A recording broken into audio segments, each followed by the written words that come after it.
So welcome guys, welcome to this stream, guys. Welcome. I was about to do a different stream this week, so but I a little bit changed the thumbnails a little bit. So I hope everybody is doing okay. So the topic for for today is gonna be we're gonna talk about Leon Bailey from Bayer Leverkusen, the Jamaican wonder kid, Jack Grealish, Jack Grealish to Manchester City, and possibly Harry Kane to Manchester City too. I'm hearing some news Cheats, at the man. background, and Harry Kane is going to Manchester City too.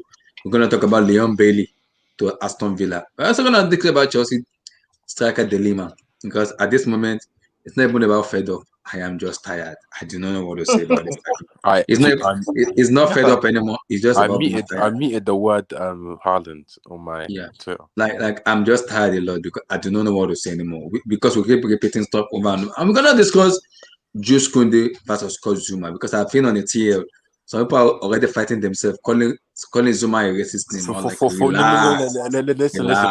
Before you carry on with that, you can people that are abusing Zouma. It's his choice where he wants to go. He has a family in London.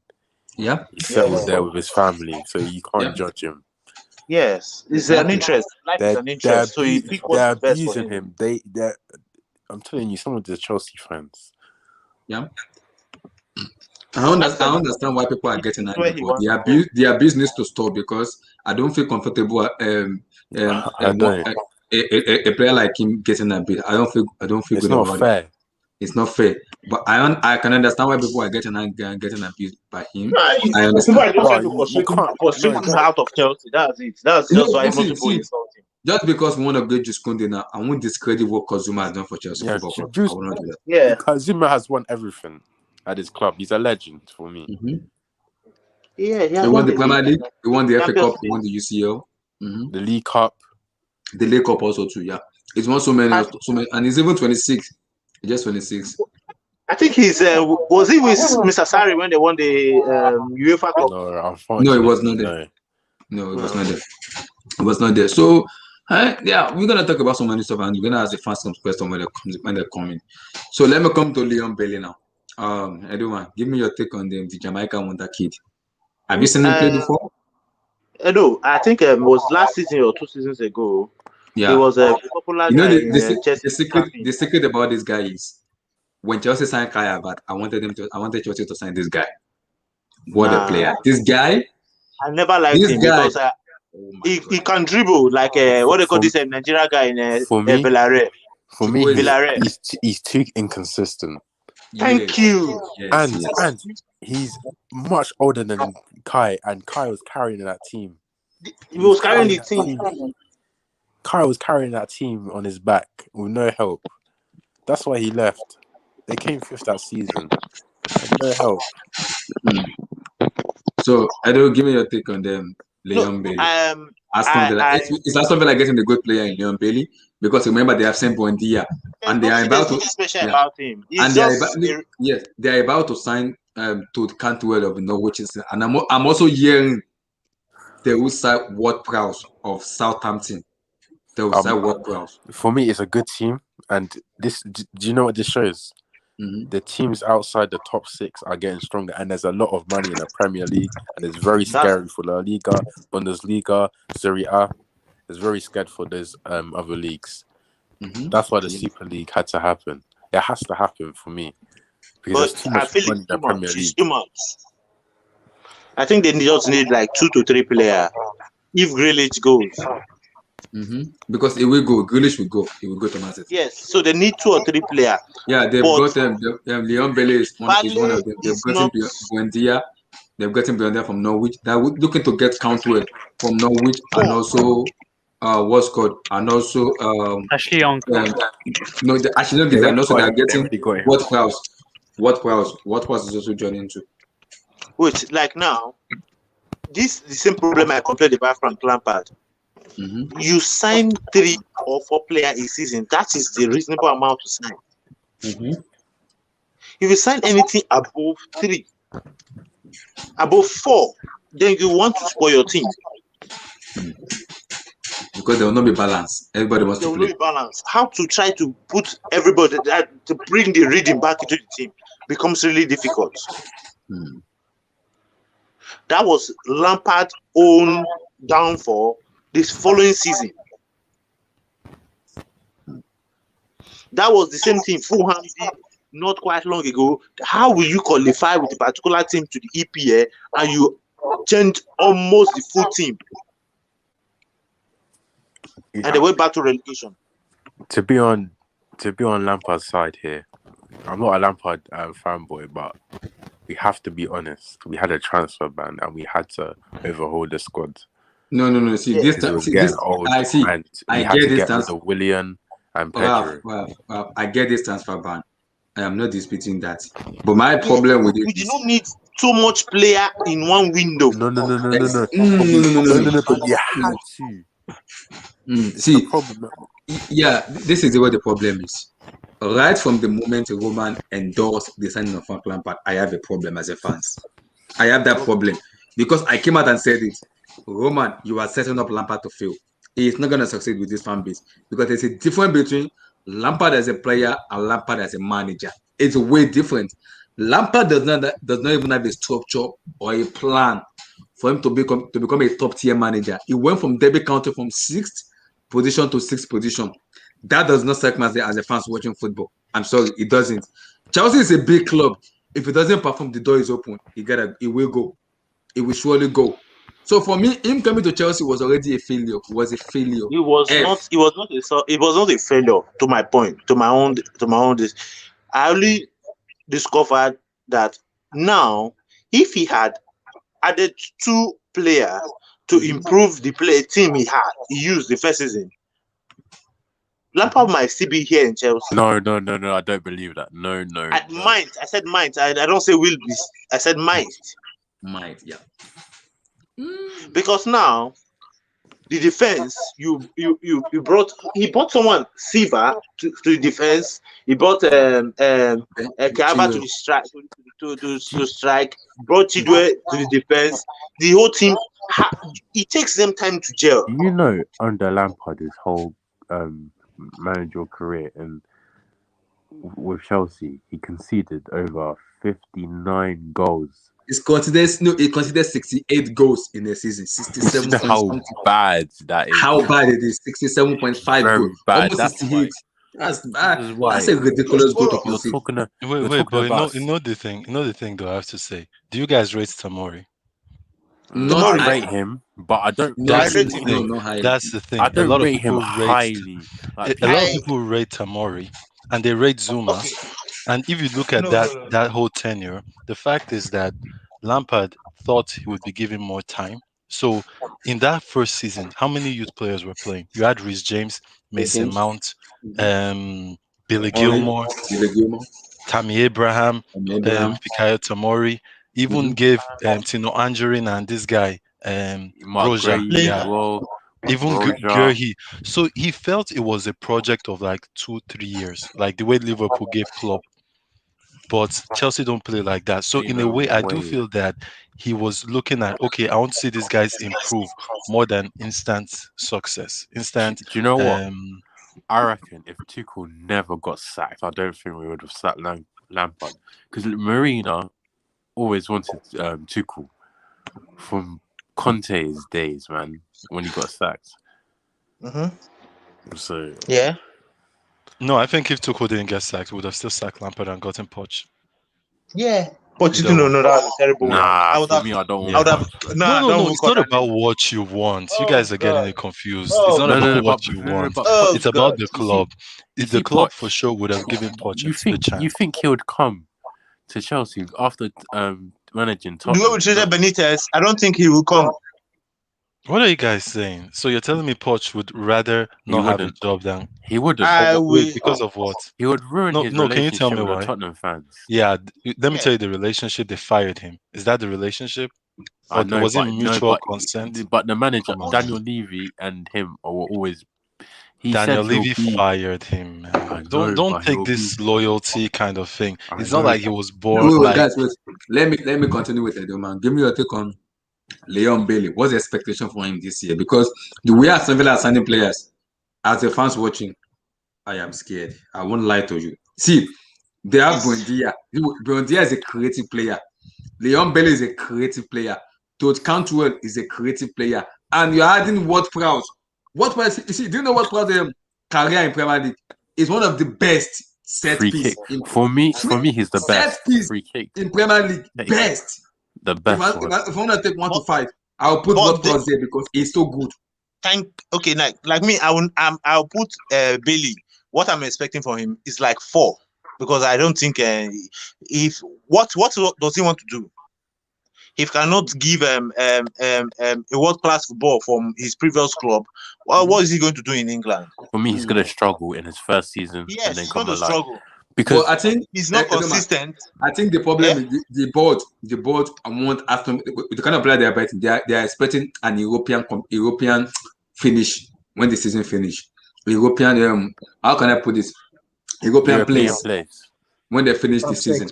Maybe like an Europa League or possibly a Conference League, something like that. That will give them a very good season coming up. That'll give them a very good season. With the kind of like of Leon Bailey, Buendia, Cantwell, Ward-Prowse, maybe possibly people coming on. So what kind of player they have now, they can easily see. I wouldn't say they'll finish 4th or 5th, but if they keep on consistency in their game, I consider them finishing 5th or 6th. Very possible. If they're being consistent enough.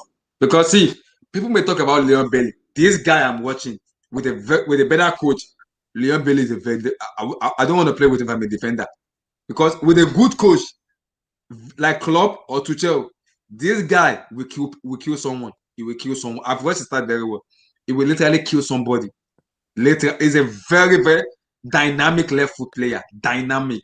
When he talks about the gem, dynamic player, Leon Bailey. But so that's what people need to understand. Adela, you have to also look at it that sometimes when you're assembling a team, and Chelsea was for sure one of those, it takes time. Like when you bring a lot of signings, it does take time. It's not instant success most of the time.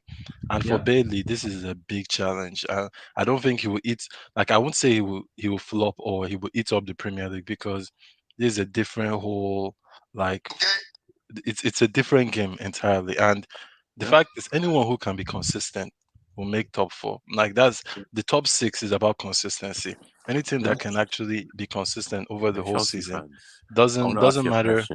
It doesn't matter if you're like you signed a lot of people. If you can just stay consistent, you get the top 6 for sure. Chelsea fans, I want to ask you guys a question. Are you worried about top 4 next season? Because every team's improving. I'm not worried. You know the positive I'm holding on is Thomas Tuchel. That is the positive I'm holding on, because I listened to his press conference. Is it today or yesterday when he said he doesn't like too much superstars in the team, because he said it. I have worked with so many superstars, e.g., Kylian Mbappe, Neymar, and co. We did not succeed because there were so many egos and people doesn't want to understand what the manager wants. He said, I would prefer to work with a less superstar and a less dynamic players in my team, where we can understand each other as a team. We can play more flair football. The fans, the board, the owner will understand what we're playing and where we're heading to as a team. Not having too many superstars, and at the end of the day, it's going to be a failure. I don't want that. He said, I've worked with them before and I've failed. That gave me confidence because he knows what he's doing as a manager. That I'm happy about. That is the plus I'm holding on at the Chelsea fans at the moment. That's a plus. I'm holding on. For me. We'll see, man. The game's going to get tougher next season. Yeah, exactly. So, Legendary, give me your take on the Jamaican wonder kid, Leon Bailey. You there? Oh. Yeah. I've heard his name a lot for the past season. I was surprised that he's still 23 years old. Yeah, 23, yeah. So I can't really comment on him so much, but Aston Villa have a really nice crop of players. Bailey, Traore, Buendia, even Emi Martinez. Yeah, and according to the report I'm hearing, if they sell Jack Grealish, they're going for Ward-Prowse of Southampton and Todd Cantwell.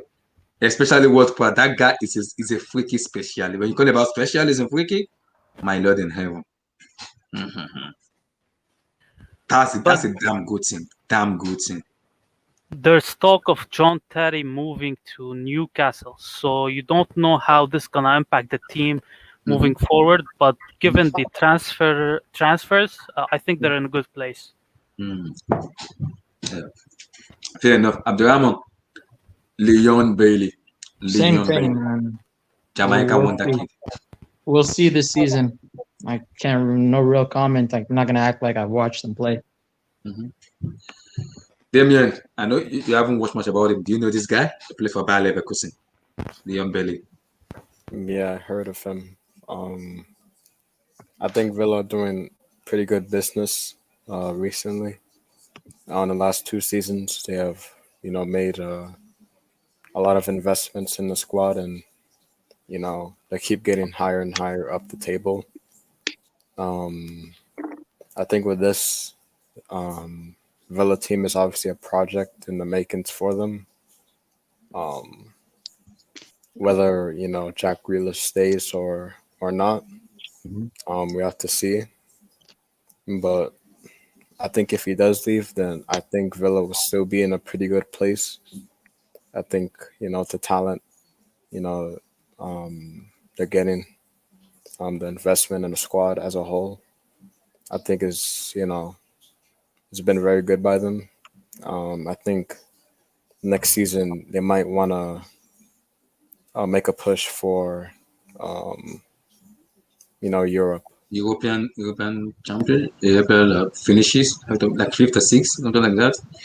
I would be Yes, somewhere around there. surprised. See, I said it again. I would be surprised and shocked if Aston Villa finished fourth. I would be massively shocked and surprised. I would be very, very shocked. I would be. So continue. Oh no, that's all I had to say. Oh, okay. We say Leon Bailey. Yo, so yeah, it's a bit of an interesting signing, right? The issue I have, like before I get into the good things with Leon Bailey, the issue I have with the signing, right, is that Villa have a lot of wingers, man. Like if they get Leon Bailey, right, they have him. The Traore guy is a winger too. Yeah, Bertrand Buendia. Traore. There's Buendia. Yeah, There's Buendia, and then we can't forget El Ghazi's good too. El Ghazi's yeah. been good for Villa, so they have a lot of options on And the I'm hearing wings. if they sell Grealish, they're gonna go for Todd Cantwell of them. Know which city, and Yeah. also what part of Southampton. Oh, that's good then. Like That for me, that is a Yeah. massive window. My Yeah. Lord in heaven. that's gonna be crazy. Like it's like you said earlier. Like he's a set piece specialist. Free kicks, corners. He's In fantastic. Premier League, this guy scored free kick like it's getting bread and butter. I'm being serious. Exactly. Specialist in free kick. You don't see if you foul players in the opposition box, like getting nearer to the box team, just Yeah. forfeit the match. It's game over. Yeah. I'm serious. Forfeit it. It is Yeah. game This over. guy's fantastic. You see, that's the thing when Southgate made his final squad for England, right? A lot of people were like, "Where's Ward-Prowse?" He's like, apart from Trippier, he's like the best English player when it comes to set pieces. In fact, Yeah, he's way better than he's Trippier. deadly. Very, very Yeah, deadly. exactly. But yeah, continuing on with Bailey, I don't watch him too much, but when I do see him play, like he can be a bit inconsistent. And at Leverkusen, right, the thing is, they have a lot of wingers too. Like they have Lucas Alario and a few other players. They had Kai Havertz sometimes playing on the wings when Leon Bailey and him were playing together. So yeah, the only issue with him is is consistency. Can they make him more consistent? Can they bring the best out of him? Can he fit in the Premier League as well? But otherwise, like there's a lot of things I like about him. Like his playing style is a bit like Robin. He's one of those Yes. wingers. Yeah, he likes to cut in a lot into those When Leon Bailey spaces. is in form, as a Yeah. defender, I do not want to face him. I do Exactly. not Yeah. want to face this guy. Yeah. In If he's form, in he's form, fantastic. Yeah. my God in heaven, you have to be a world class central back or goalkeeper to even face him as a player, because when he shift the ball on his left foot, it's game over. Just forget it. Exactly. Bye bye. It's game Yeah. over. It's over. Like he has a very good understanding of the game. He knows when to position himself. He knows when to make those runs, which is what I like. And he has a good cross with him as well, which is going to help someone like Ollie Watkins, who's very good in the air. So, yeah, like there's a lot of talent in Leon Bailey, but it's just all about is he going to fit in. And the way I've seen it, at least with Dean Smith, like a lot of the wingers that he has at Villa, they've all played well. So I feel like there is some hope for some hope for Leon Bailey. So yeah, that's Okay, all I've got to let me say. ask you this question before I go to other guys. Will you be surprised and shocked? Because I will be if they finish fourth in the Premier League team. Ooh, I will see me. I will be shocked. For me, I will be so yeah, surprised. I'll be shocked as well because I think the thing with Villa, right, is that we can't forget they have new owners. That's why they're spending a lot of cash. Let us Whoa, know. somebody's mic's from Siberia.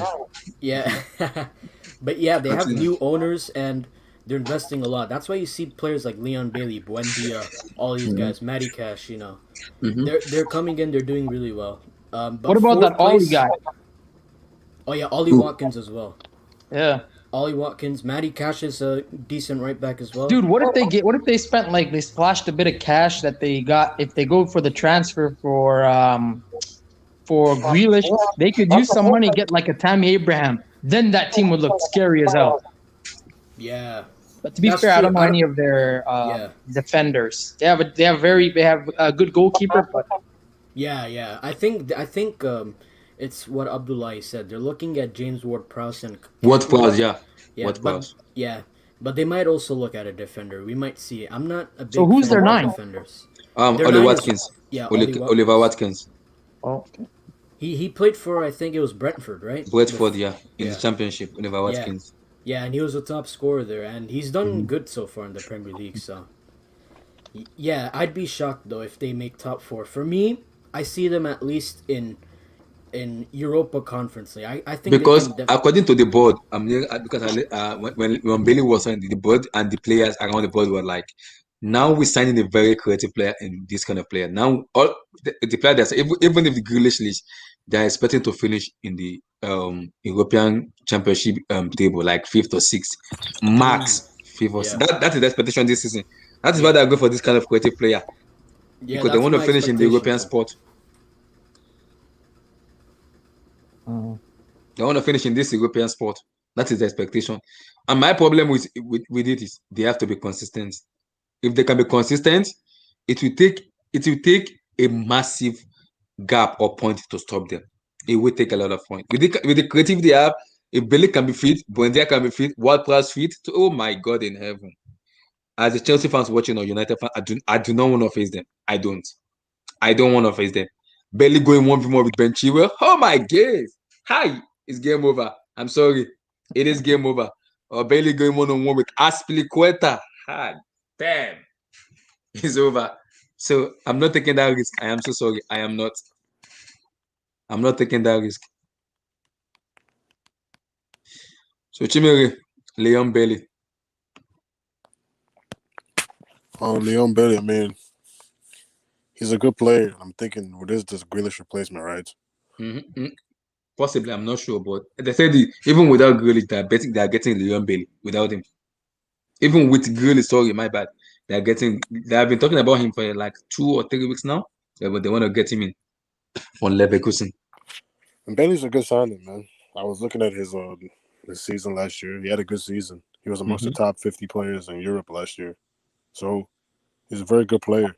I think for a team like Aston Villa, I mean, that's a coup, That's a steal. You get somebody like him. What was it, 30 mil? Yeah, 30 million. I mean, that's 30 mil for a guy who's only 23. That's good. Wow. So it might be good for them. Maybe he comes to Aston Villa, he balls. And they sold him. Yeah, maybe within 2 to 3 years he's worth 60 or 70 mil. You sell him. Yeah. Yeah. It's a part of it's all business. It's all business, So I think either way for them, I don't think they can lose in this situation. Unless he's a complete flop. I don't see it. But let's see though. Because I'm checking the stat now. There's something I'm checking online to see how good of a player he is in terms of his creativity and everything. But my Lord in heaven, guys, when this guy is on form, it's difficult to stop, guys. It's difficult. Very, very difficult. Very difficult. Because I'm looking at the stat now. Let me try to pull out the stat. I'm coming.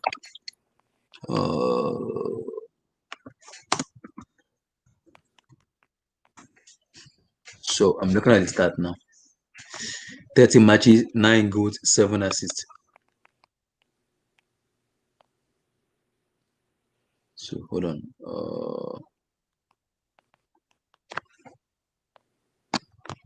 So I'm checking the start now to make sure I get it right. Making sure to get it right because sometimes those start a little bit what's called deceiving. But let me make sure I get it right. Let me see. Because this is what I'm checking at.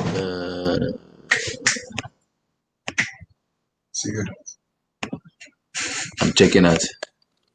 I'm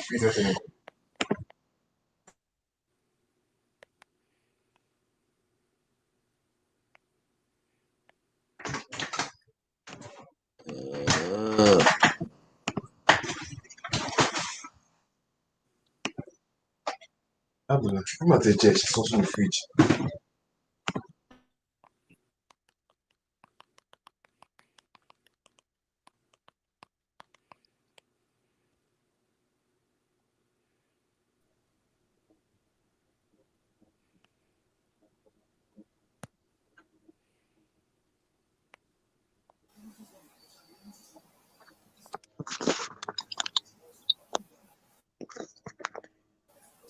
So can you guys see it? I'm looking at the start now of Leon Bailey, and I'm seeing it right Yeah, now. we can see. We can see. So, but other than 19 Bundesliga goals, is it 28 goals or was this? It's It's 28 28 goals and 21 assists. 21 assists, 13 yellow card. Whoa! Yeah.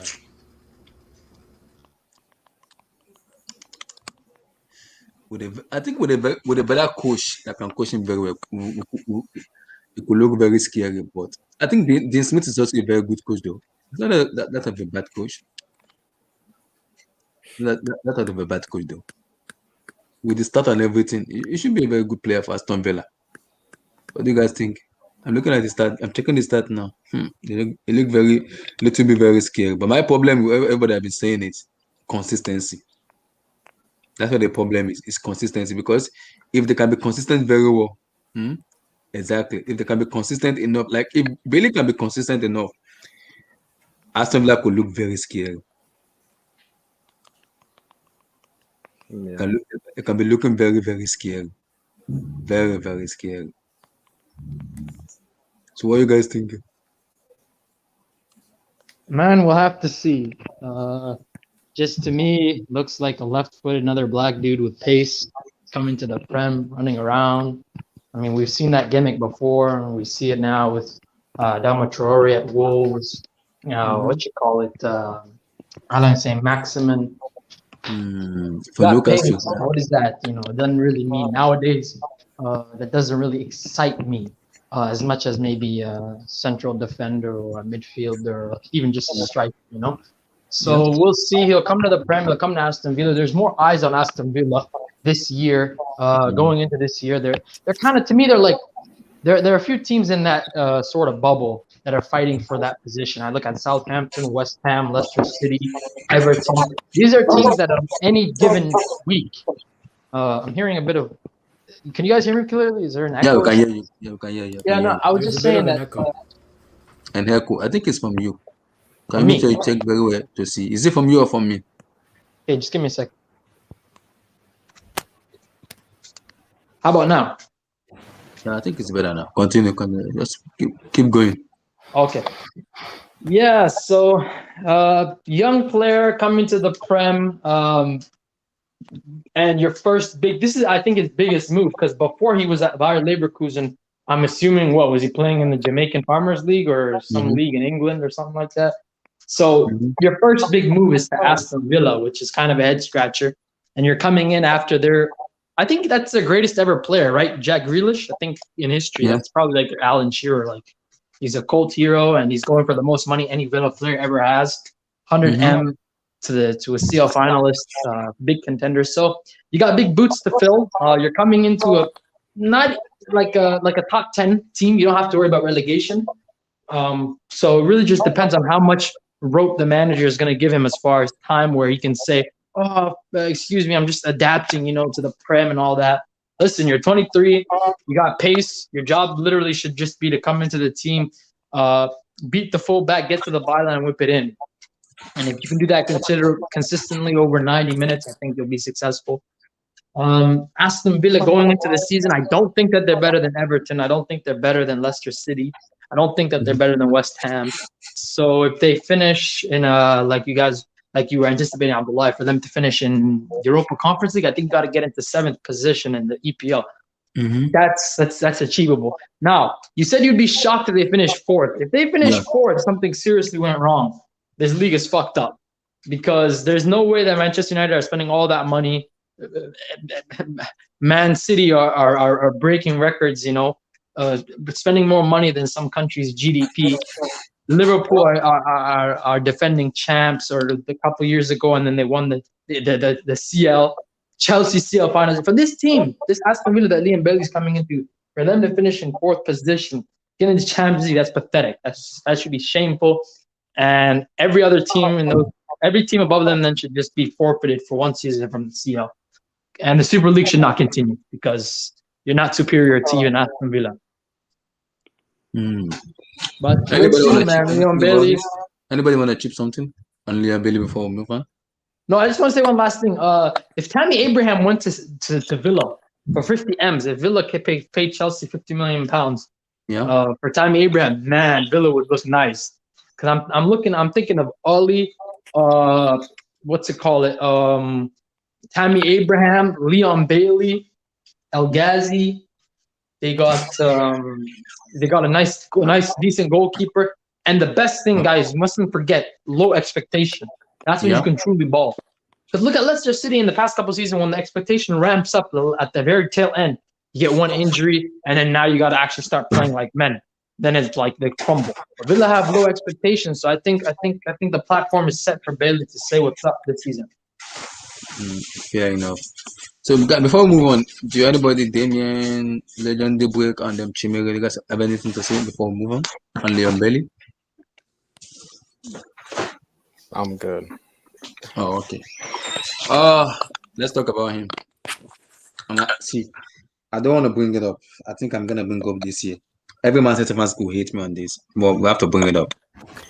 Jack Grealish to Manchester City, and this is my scenario about it. If Jack Grealish join Manchester City and Harry Kane join Manchester City and they do not win the UCL or they battle the UCL, serious conversation needs to be made of Pep Guardiola himself as a manager. He himself, not even the board. We need to have not even a small one, a serious conversation about him. Because I'm checking the next spend now. Pep Guardiola, ever since he got to Man City, if he buy Jack Grealish this year and Harry Kane, they will spend above 1 million euro. 1 million. What the heck? Like billion. 1 billion. Is it 1 billion? I'm saying the net. I was like, what the heck? What? So you're gonna tell me manager is gonna spend that kind of amount of money and he won't win the UCL? Or we keep bottling the UCL? What does that tell us? So a serious conversation will have to be made on that. But before that, let me come to Damien on this. Give me your take. On what, Jack Grealish, yeah, to Manchester City. I mean, the money they're paying for is 100 million. I mean, goddamn, man. Jack Grealish, I mean, he's good, but it's not worth that. He's just not. Like at most, he's like 80 mil. He's not 100 mil. If he does go, then I mean that would be great. It would add more depth to City. They'll probably have to sell, one of their attackers, to be honest. I'm hearing Bernardo Silva. Yeah, it looks like it'd probably be Bernardo Silva. Looks like it was gonna have to, kick rocks. So, I mean, yeah, it's gonna be a good buy by City, but I don't know. It'd be good in the Prem, I guess, but I mean, he hasn't even played Champions League, so I don't know how. I don't know. I guess he'll be, a winger at City, because I don't see him playing at midfield. Pep actually said he's planning on changing his position to midfield. So we're gonna play Jack Grealish as a number 10 or number 8. I use Jack Grealish as a number 8, or I'm more like a number 10 in FIFA. He can play that position. He can play on the wing. Yeah, but De Bruyne is there. As a 10, he can play as a 10. He can play on either wing, left-footed, so that's pretty unique. Doesn't have really pace. Like, he's not going to beat a man like a Sterling. He can play central midfield. He can play 10, and he fits in pretty well. So I'll just say my piece about this. Abdullahi. Bro, I'm going to have to push back on that. Pep Guardiola doesn't have to win the CL this season, even if he gets Jack Grealish and Harry. Wait. Repeat what you said. I didn't hear very well. Can you repeat that? Like what? Zidane won 3 CLs in a row and then walked away the fourth season. Can you repeat what you... Nah. You just said with Grealish. Sir Alex is considered to be the greatest. Let me finish. Sir Alex Ferguson is considered to be the greatest manager of all time. He has a Champions League victory rate of once every 10 years. He won it twice in over 20 seasons. So every 10 seasons he wins it once. So I don't know why. We're gonna bring in Alex Ferguson and Pep Guardiola. We're gonna bring in both of them. No, I'm just saying, like, this shows how good of a manager you think for him to be when you're putting in a preseason. You're putting these sorts of expectations. You know, Not really. Yes, really, actually, because you don't expect that from You don't expect that from Klopp. Klopp can lose one player and after winning the league for the first time, lose 7-2 to Aston Villa, and nobody really cares. Oh, you'll get it next year. How much money has Klopp spent? Klopp's coming into Liverpool. Liverpool have a history. They won 5 CLs before he showed up. That's not the question I asked. It is, because what is Man City? Man City is a nothing club. It's based on money. So it's not like he's doing anything that Mancini or Pellegrini have not done. Every manager at Man City has done this. This is their MO. This is how they play ball. So you have to answer my question. He's not doing anything different. He's the greatest manager in Manchester City history. He's their legend. But he's supposed to be doing that. Look how much money he spent. Money that's the name of the game, my friend. So everybody's spending money. I don't want to hear this money shit. Why are people complaining? It's not our money. Why are people complaining? It's not our money. Nobody's complaining, bro. I'm just saying when you think Whoa. Someone's mic. So somebody's mic is in like someone's transmitting from outer space, bro. Yo, mute if you're not talking. Yo, mute, please. They're raping my ears. Sounds like a dying house. Siberia mic is there. Please, guys, Siberia mic. I don't want that mic. Man. It sounds like somebody's farting, bro. I'm like just mute people, the guys that are not talking. Well, okay. Let me see. It's bricks, man. So, Chimeran, you were saying about something. Go for it. Continue. No, what I'm saying is like, bro, nobody's complaining. But I'm saying if you're the best manager in the world, and the team invests in you every season to get the players you want for your style of play, then you're supposed to win Premier Leagues. That's the bare minimum at that point.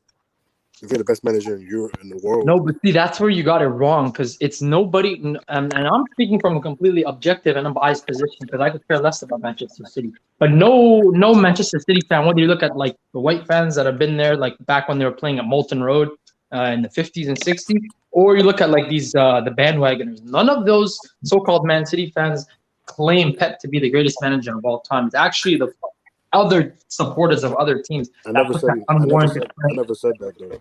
I never said that once. And I never said that because I don't think it's the GOAT. See, for me to put it at a GOAT, you have to do so many stuff. And it's one of the best managers in world football, not the greatest manager. There's a difference between that. I can explain that. Abdullahi, I would argue I wouldn't say, I shouldn't be saying this as a City fan, but I think Mourinho is.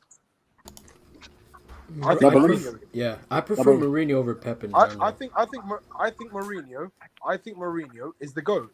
I honestly think Mourinho is the GOAT. I'm not telling me Jose Mourinho is better than Pep Guardiola. The fact that he won a UCL with Porto, like, no disrespect to Porto, but the fact he's won it with Porto, He's won it with Inter Milan. Nottingham Forest have won a CL. And he's won the Premier League multiple times in Yeah. Chelsea. Yeah. So I think he is the GOAT. But let me, That's his second Abdullah, best player. So go for it, Chimere. let me ask you guys a question. Where is Man City right now as far as the best teams in Europe? Where'd you put them? Top 3 at least. Best, Top the three. We are best. top 3. So We the are best. top So three. you Facts. just said We they're are the top best. three. No You just no said- specific order. No Like specific order. somebody just said they're the best team in the world. So how's the best team in the world not expected to win We're the not- CL? We're makes not, no we're sense. not the best team in the world. We're not the best No, team in the world. No, I'm saying, but somebody said it. So They it's can be like- favorites, but that doesn't mean they're a flop. Wait, Abdulrahman, how many years are we going to put Pep Guardiola as a favorite? Every year favorite. Every year favorite. I think he's earned it. Yeah, when he yeah, well, by winning the Guys, league, the Premier League, yes, and a Guys, cup we won't, here and we won't- there. we won't win the UCL under Pep, unfortunately. His overthinking will cost us. He's the greatest manager in our history, in the city's history. I'm Not saying happy, much. And to be honest, Hey, Mancini won a Euro. Abs and Abdulrahman, you see, last year I took a break from Pep Guardiola. I literally took a break because I don't want to talk too much. I've been talking a lot about Pep Guardiola induction and everything. I'm saying it right now, loud and clear. I am saying loud and clear.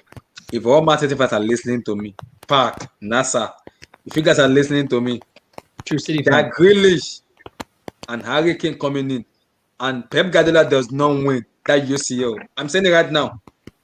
I do not want to hear any conversation about him being the greatest manager ever anymore. But he Never won the ever Karabuki again. Cup. guys, he's not gonna. No more. I'm sorry. According to our criteria, he doesn't care about our judgment, apart from the journalists within football and his fellow football managers. He doesn't care about football fans' opinions. Because who are we? No offense. Who are He doesn't? Yeah. He doesn't. Okay, Who are we? run the Who are video. we? Run the video, Abdullah. Okay, let me Who guys, are we? wait, let me put the video out for people to listen to. Guys, mute your mic because I want to hear what Pep Guardiola is gonna say. So this is what he said, and I quote what he said. Let's guys listen. We won Alexis Sanchez, and we could not afford it. We won Harry Maguire, and we couldn't afford it. We could not pay like United paid. You could say what is the most important is wins row was a run. If you could mention one thing, what would it be? We have a lot of money to buy a lot of travel players. This is the part. And the people say that we won because they invest a lot. They are right. They are right. With these prices, we are not going to sell any striker. We're not going to buy any striker. It's impossible. It's not, we cannot afford it.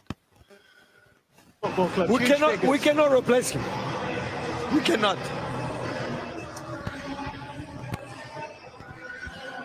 We have news that Manchester City have bid £100 million for Tottenham striker Harry Kane. What a player. Only I can say that. What a player. Everything he does incredible well. As a manager, you will dream to always have people like Bernardo. According to TalkSport sources, Jack Grealish to Manchester City is as good as done. Wow. £100 million, and Grealish will join Manchester City. Frau Diola, okay?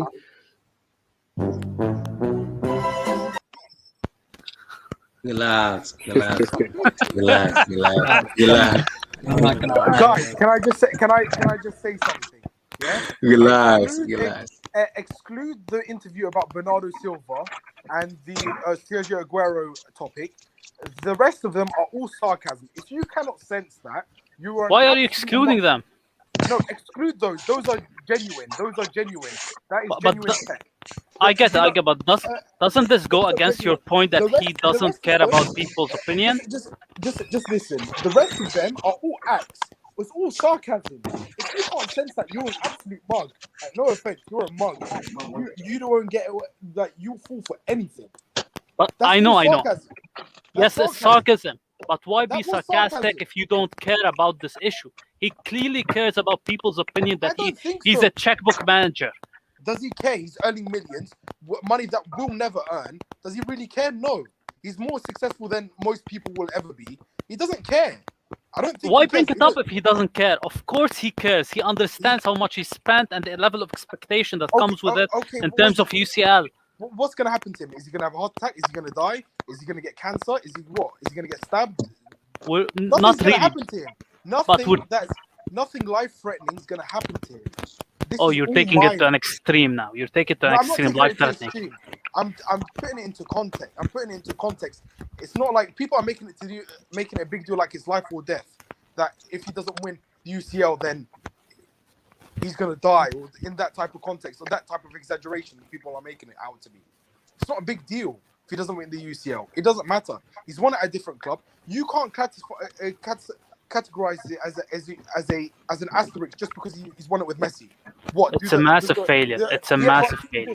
Just listen. Does UEFA classify it as an asterisk? No. Does the Prem? No. These organizations are bigger than us. As long as they don't classify it as an asterisk, then we have no right to call it an asterisk. This is just What the hell do UEFA have to do with this? We're talking about. So you're saying it. So HH, for example, says those UCLs don't count. So why don't UEFA take them off Pep and give them to the runners up to Chelsea? See, if they don't count. I get what you're saying. I get what you see. The way people read Pep Guardiola, I do not He listen won that it fair highly. and square. Let me explain something. The way highly people call him the GOAT and everything, I don't call him the GOAT. I always call him one of the best in world football. And I repeat it again. If Pep Guardiola does not win the UCL this year, the caliber of player is getting into that team, I need to have a serious, not even a small competition, a big one. We call him Pep. Oh my Lord in heaven. It will not go well.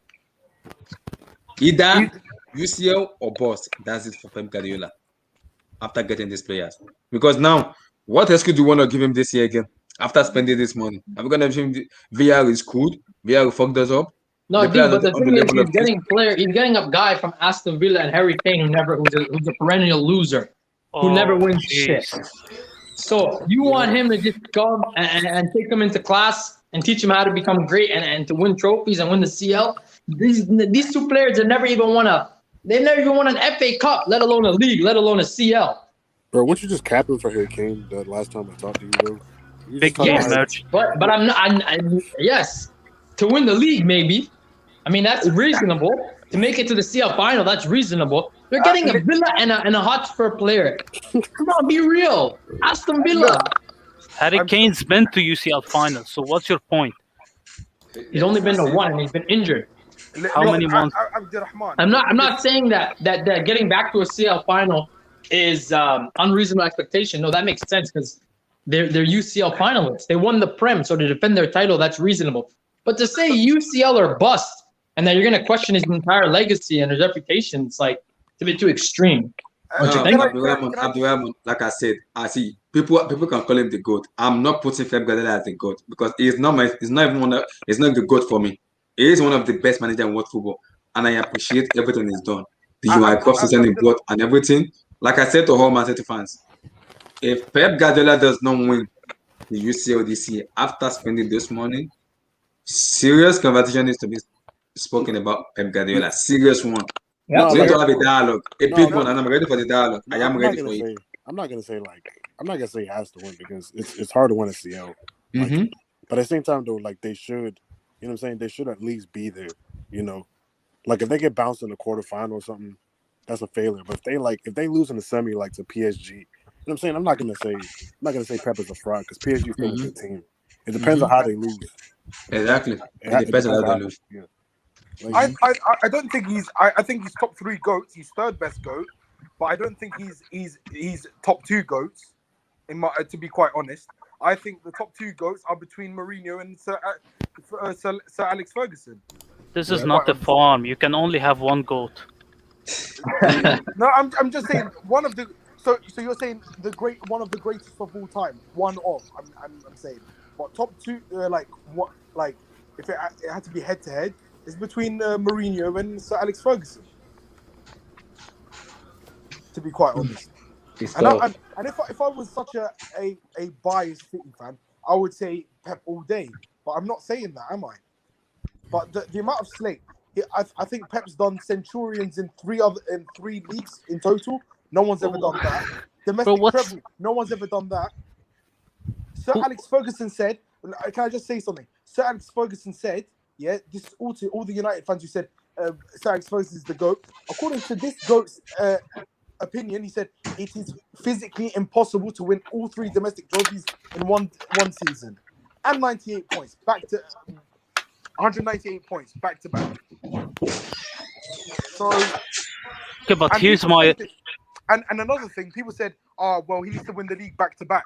He's done that. Every single thing, apart from winning the quadruple, that is only stuck on him and City all the time. It's never put on Chelsea or United, only us. But we're deemed as a failure because we haven't won the domestic, just because we haven't won the quadruple. Why are we acting like he's working with scraps? He had the former player of the year sitting on the bench. He literally won the league with KDB missing a majority of the season. I mean, he has no excuse. His squad is stacked. Of course, I don't think he has excuses. But to call him you can call him a fraud in the UCL. But he doesn't have a 9. He has no striker. You can't replace Aguero. He had Aguero. He didn't want to play him, and he said he can't replace him. He can't replace him. That was injured. He was injured for half the season. They had to rely on Gabriel Jesus, a guy who can't even start for Brazil. As shit as Brazil are. Who's won the Premier League with a false 9 ever? Tell me Firmino, Klopp. No, Firmino plays as a striker. No, Firmino's a false 9. He's a false 9. He's never. He's not a striker. He's not a striker. I know he's not a striker, but Firmino's been playing as a striker. I mean, he's been playing as a striker. He's never played false 9 to win the league. He never won the league to play as a false 9. Only I've watched him. I'm a Liverpool fan. I know what position he plays. He plays as a false 9. That's why Sadio Mane and Salah can make all these runs behind the line, because he creates that space as a false 9. So that point is mute. Hussein, that Grealish to Man City, and now getting to both in Man City. And if Pep Guardiola doesn't win the UCL, this or the Premier League, then how do we get him? Hussein, you there? Yeah, can you hear me? Yeah. Jack Grealish and Harry Kane to Manchester City. Now, this is my question to the panel. Now, if he doesn't win the UCL and the Premier League, then how do we get Pep Guardiola? Or is that an excuse to say just because he didn't get the player he wanted, or because Jack Grealish hasn't won the title before, Harry Kane hasn't won the title, can exclude that just because it's Pep Guardiola? Because we give every manager criticism. Ole get criticism. Arteta get criticized. Pochettino get criticized. Every manager in world football get the most. Pep Guardiola is the most protected manager I've ever seen in my life. I agree. In my life, watching football, he is the most protected manager I've ever seen. Because of what? Because of what he has achieved as a manager. He is the most. So if you criticize him, people will tell you, why are you criticizing Pep Guardiola? Look at this accolade. But Osea has won something too. So Osea has an accolade. Osea, as they say, he has Porto. Yeah. Inter Milan, they won the UCL. Yeah. So why can't they protect Mourinho the same way we protect Pep Guardiola? So because I don't understand that. I don't. Yeah, like that's what I was gonna say. Like Guardiola gets more protection than Mourinho. Like I was looking at this journalist, right, that was saying this stuff about Mourinho, right? If you look at his other tweets, right, he gets less than 30 likes, but when he tweets about Mourinho, he gets 1,000 likes. That just shows the media coverage you get when you talk about Mourinho, because that guy, he's a massive manager. He's got the influence. He's got the PR. And that's the thing with Roma, for example. We've never seen so much content about Roma until now. Like Roma's getting so much coverage. When it comes to Guardiola, he has just as much PR, but it's mostly positive. And when you're talking about if they don't get Harry Kane, right? The thing with Guardiola that they don't mention is he didn't have a proper striker throughout the Champions League when he reached the final. It's not like he was playing Gabriel Jesus week in, week out. It's not like he was playing Aguero week in, week out. Sometimes he used Kevin De Bruyne as a false 9. He didn't even play with strikers sometimes. Yeah. So what's the excuse then if if he doesn't get Harry Kane and he doesn't make the final, even though he made the final last year. So that's the thing I don't understand. They won't point that out though. Like Yeah, that's they the won't. thing. Like yeah, they won't point that out. Like I've seen, De Bruyne kind of taking that number 9 position, but he's playing as a false 9. They just don't play with strikers at all sometimes. But they don't like to talk about that. Instead, they'll like to talk about other managers like Mourinho. Like he had problems with Pogba. They won't talk about the fact that during a preseason, for example, Mourinho was saying, "I didn't get these 3 center backs that I wanted." Like Mourinho pointed it out. He said, "I didn't get center backs." But Guardiola, right? They're going to say like, "Oh, Guardiola said, Man City can't spend that much." Even though the next day he says we can, but they don't mention that. They don't like to brag about that. They don't like to cover that part. It's very selected. I don't know why the English media dislike Mourinho. I think it's maybe because at the time, I think Mourinho was like a star because he had kind of like the arrogance after he won the Champions League with Porto.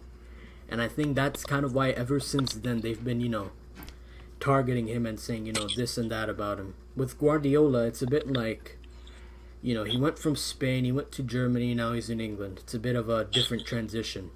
Because he didn't accomplish anything at Bayern when he went from Bayern to City, apart from winning league titles, really. And I think, yeah, PR in general, it's just a huge influence in football, man. Like, whatever Man City's PR team is doing, they're doing a fantastic job. That's what I have to say.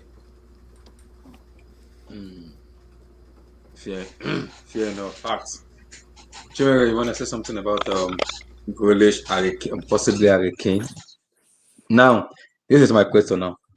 Grealish and Harry Kane come to Man City. Mm-hmm. What is the expectation for Man City? Because we give Pep Guardiola this excuse a lot, especially Man City. Everybody put them as favorite. I will be laughing because I keep every season I just sit down and laugh. I have to wait and see. They have to prove me a point. And last season, they proved a point in which I was like, Man City are going somewhere. But I still have a very difficult leeway in Pep Guardiola because it makes some dumb decision making. Like, why are you doing this, Pep? You don't need to do this, man. Why are you doing this? Making silly ass mistake and decision making because he has a philosophy. So Harry Kane and Grealish coming in now. What is the expectation for Man City and for Pep Guardiola? Guaranteed UCL win or Premier League title? What's the expectation? Yeah. I mean, when you're one of the top 3 teams in the world, the expectation is to win your domestic league and also win the Champions League. That's the goal, It's just like any other team Guardiola's been on. Every team he's managed. When he managed Barca, the goal was to win La Liga and win the CL. When he managed Bayern, the goal was to win the Bundesliga and to win the Champions League. Now that he's at Man City, maybe not the first year, the first couple of years. Maybe the goal wasn't to win the CL immediately, but now the goal is to win the CL and the Premier League. So that's the goal. If they win the Premier League, it's not going to be a bad season because winning the Premier League isn't easy. But at the same time, though, when you're amongst the best teams, when some teams, some people arguably think you're the best team in the world, I think for the players, they want to win a CL, because like if you keep winning Premier Leagues and you don't win a CL, the players are going to think, we missed our time to really be remembered as a great, great team, like a great dynasty, So this is the time, to win it. It just depends how they lose. Like I said, if they go out to PSG or Bayern Munich or a team on their level, like that, and they lose, I'm not gonna say it's a failure because it's not easy to win a CL, But it depends on how they lose. They can't lose to a team that's inferior to them, If they lose like in the quarterfinal to an inferior team, then yeah, that's disappointing. But if they get to a semi and they play like a hard fought battle against like a PSG or maybe even a Liverpool or a team like that and they lose, then I mean there's no shame in that. It's a hard team. But at the same time though, like when you have the best manager in the world, the expectation is he can take you to the promised land. So it's time. Maybe it's time to deliver now. Damien, Jack Grealish, Harry Kane, left Guardiola expectation.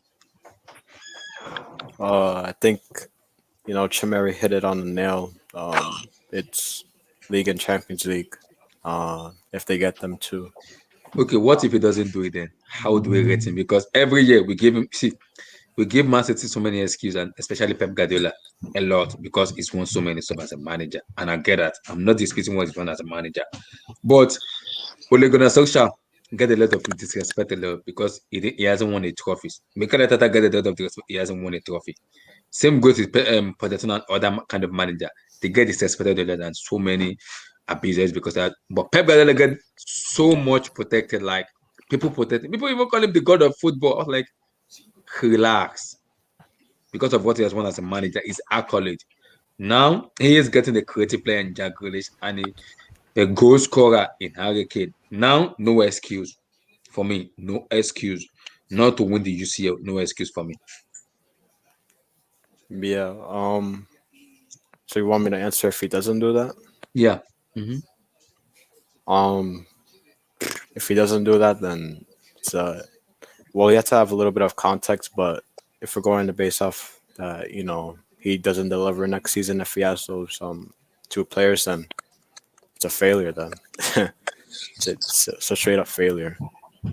Especially getting the players that you need in the positions. And yeah, you fix your defense. You have one of the Because best I'm hearing midfields. they will get Jack Grealish and possibly Harry Kane. And also they're going for Grimado of Benfica. They want to replace the left back. Okay. They want to do so many stuff in the team, like build the team very well, so they'll be able to compete. Now you get in this player now, and Pep Guardiola doesn't even sniff in the UCL. I'm gonna have a serious conversation, not even small, big one, big, because you can't get this caliber of player and you don't deliver for me, and you are calling him the god of football. I'm not gonna put him as a god of football if he doesn't deliver. After spending this money as a manager and doesn't deliver, I'm not putting him as a god. I am not. Abdullah, can I Yeah. just say something? I think it's honestly, I think people will still be hypocrites.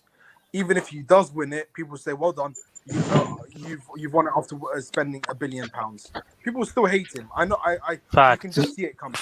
People will still hate it. See, So why? I won't hate. Why? See, like I said, I won't hate Pep No, because it's a losing I give him situation. credit a lot to win his. It's a losing situation. Whether he sees it, so if he sees the 7-year contract minimum, yeah, or let's say he stays on another 3 years, he wins the UCL once, he'll still get hate. If he wins it this season, he'll still get hate. Yeah, so it's a lose-lose situation for him, regardless. So No, but congratulations I don't to the see. Pep haters. I don't think he will get hate because see, perhaps the way people protect Pep Guardiola, it's like see, Pep is like a goat. It's like a god to some fans in football. It's like a god. People could tell me a lot that what I call him the god. I said I'm not putting Pep as a goat. I am sorry. I'm not putting him as a goat because He's not the you can't god. tell He's me not the the god, goat and I went to agree. Bayern Munich. It did not win it did not win the UCL after winning the trebles. After Bayern Munich winning the trebles, you can't put that as a goat for me, But he regardless of what he destroyed has done for football. Barcelona.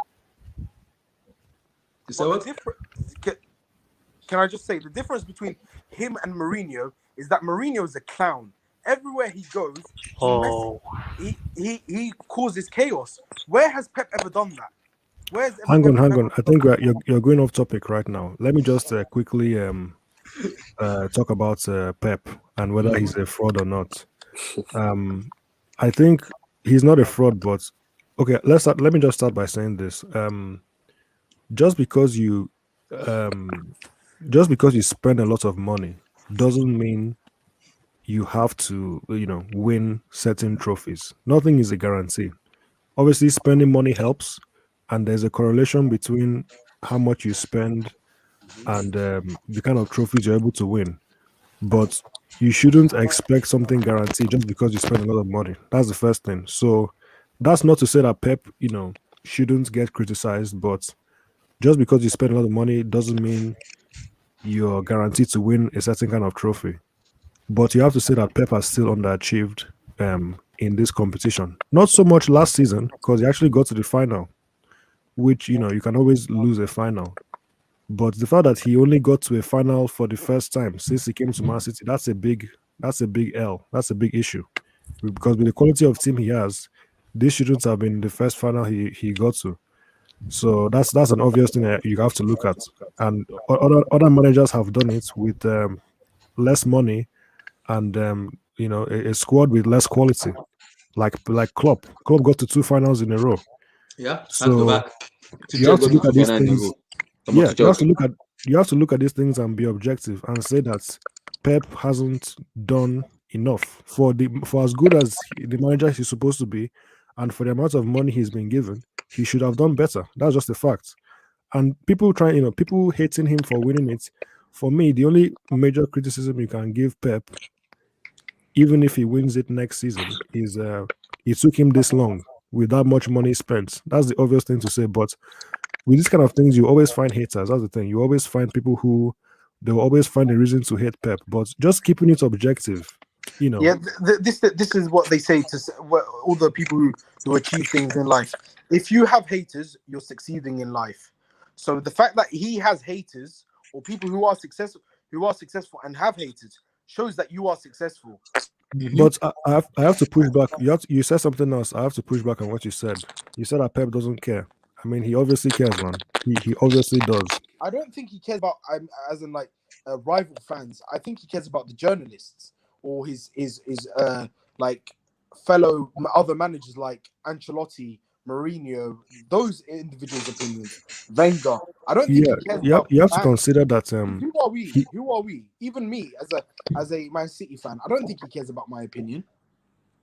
no, but he has ego, so he will always care what What people do you say mean by about Maybe. him. care? What's Care about what? because at the end of the day, the journalists are just saying what people are thinking. The journalists are saying what fans, normal fans are thinking in their heads. So it's not as if the journalists have different opinions. And Pep is aware of that. That whole fraudulent thing. Where did it come from? It's the fans who made it up. They're the ones who coined that phrase, and then maybe the journalists pick it up, and then Pep hears about it. So there's no way he wouldn't have seen all the criticism, not just from the journalists, and there's no way he doesn't care about it because he has an ego. He wants to win, right? He wants to be the best he can He be. wants to So win in his style of football, Pep yeah, way.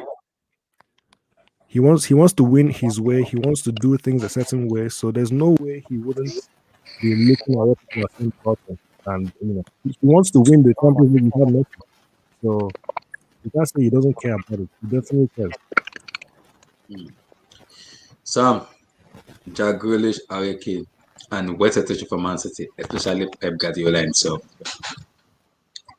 The thing with Man City right now, let them just say they want to buy this Champions League. Like, let's be real here. They want to buy it, and it will be very funny if they don't win a Champions League with all these things they're doing. Wait. Very funny.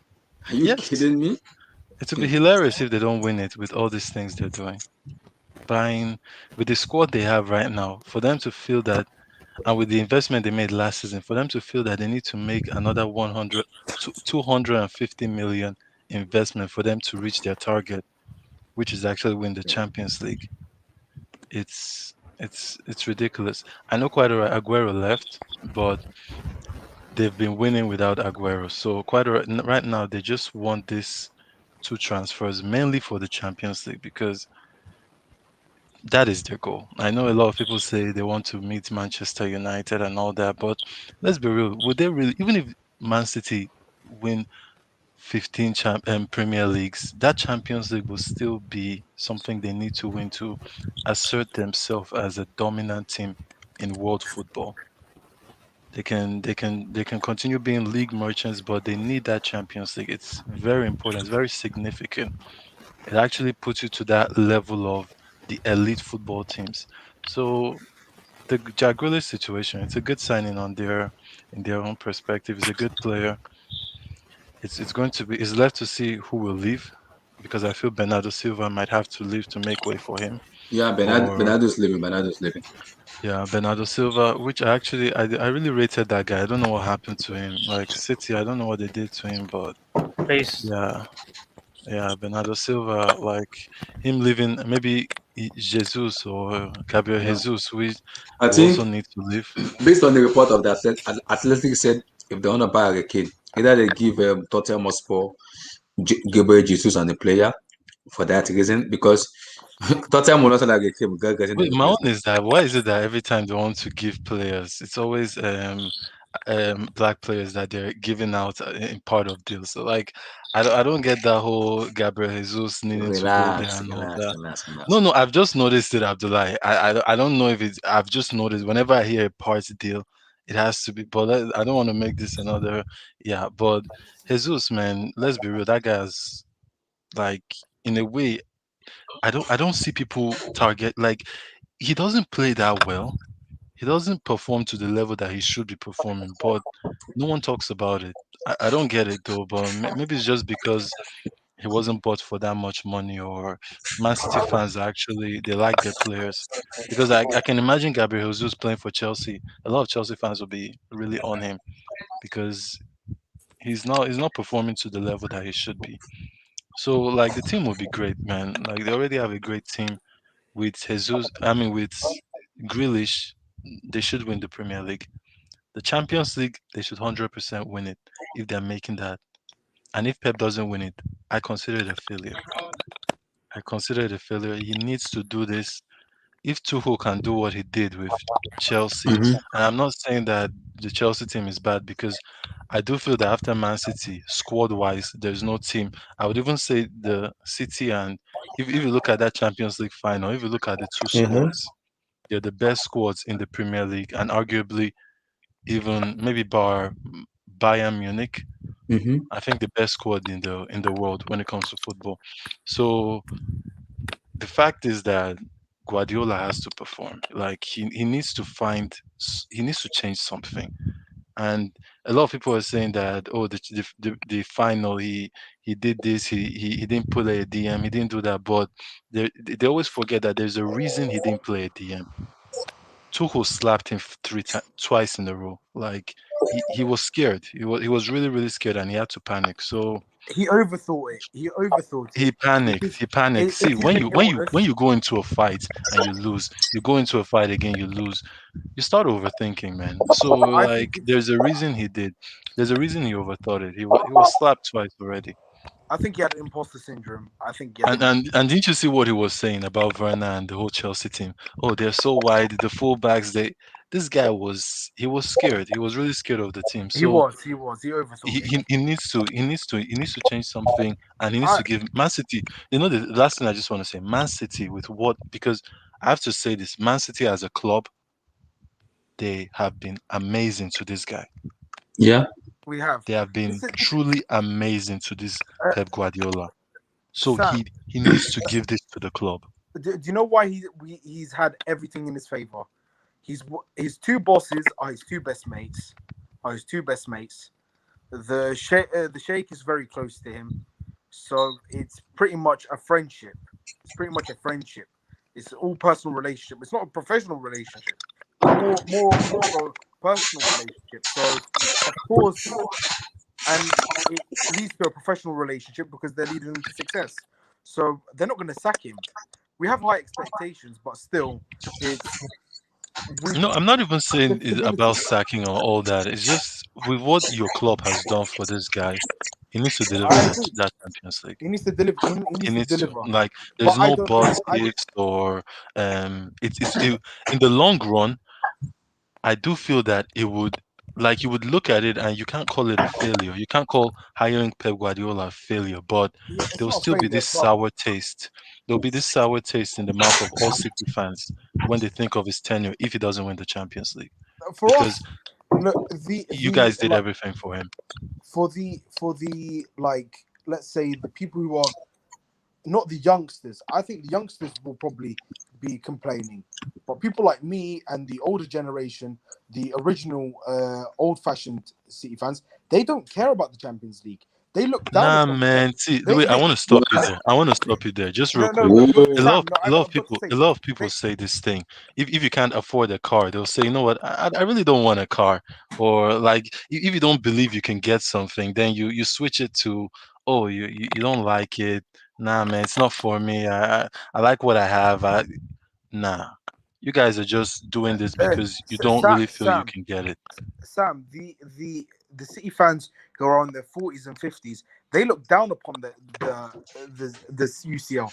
They don't respect it as like certain clubs who look down upon other trophies. The Abs, old abs.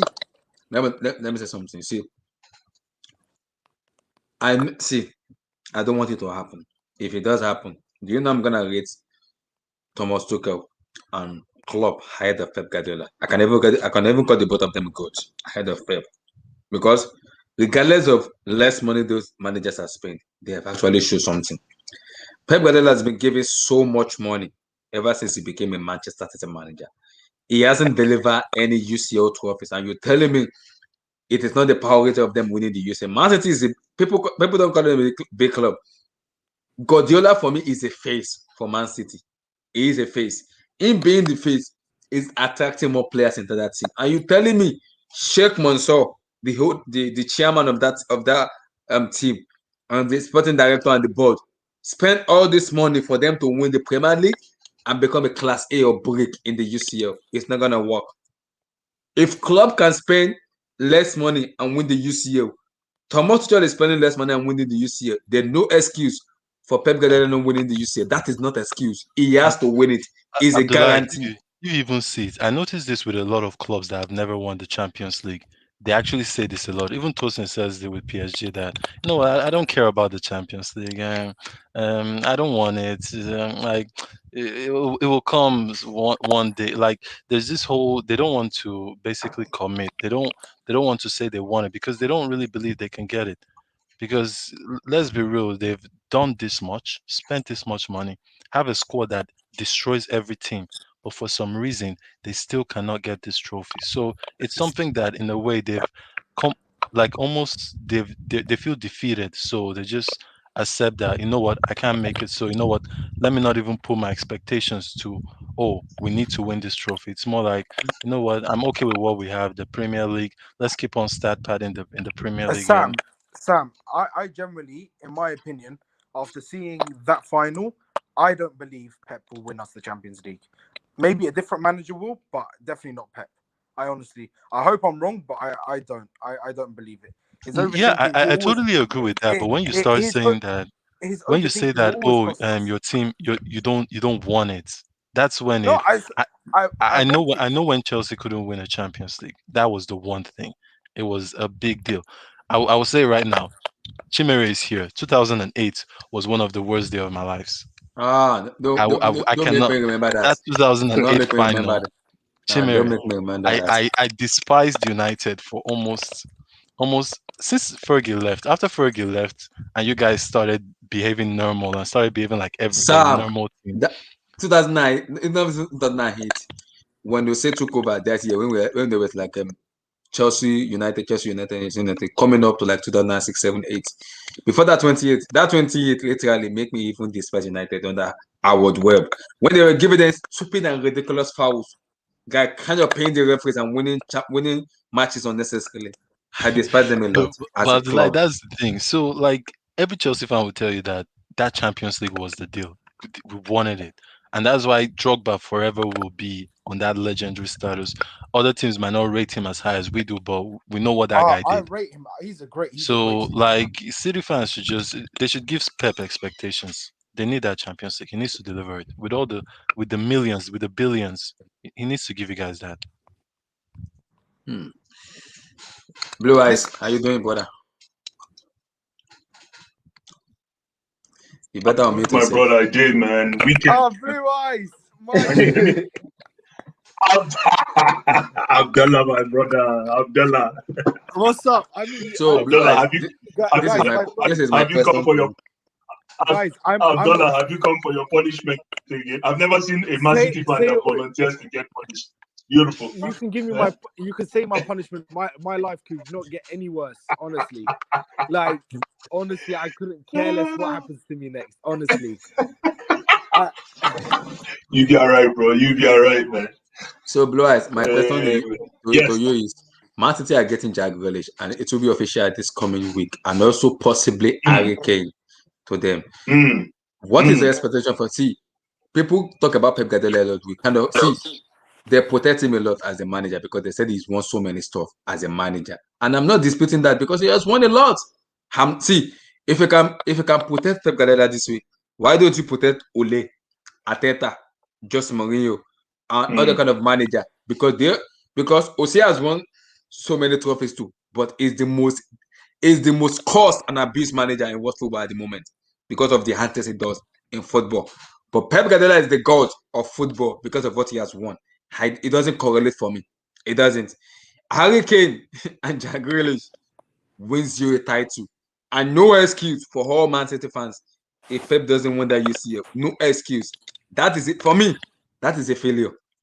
For me, that is a big failure because you can see. I don't see any excuse Man City is gonna give that after Harry Kane and Jack Grealish has been signed. Now we don't win the UCL.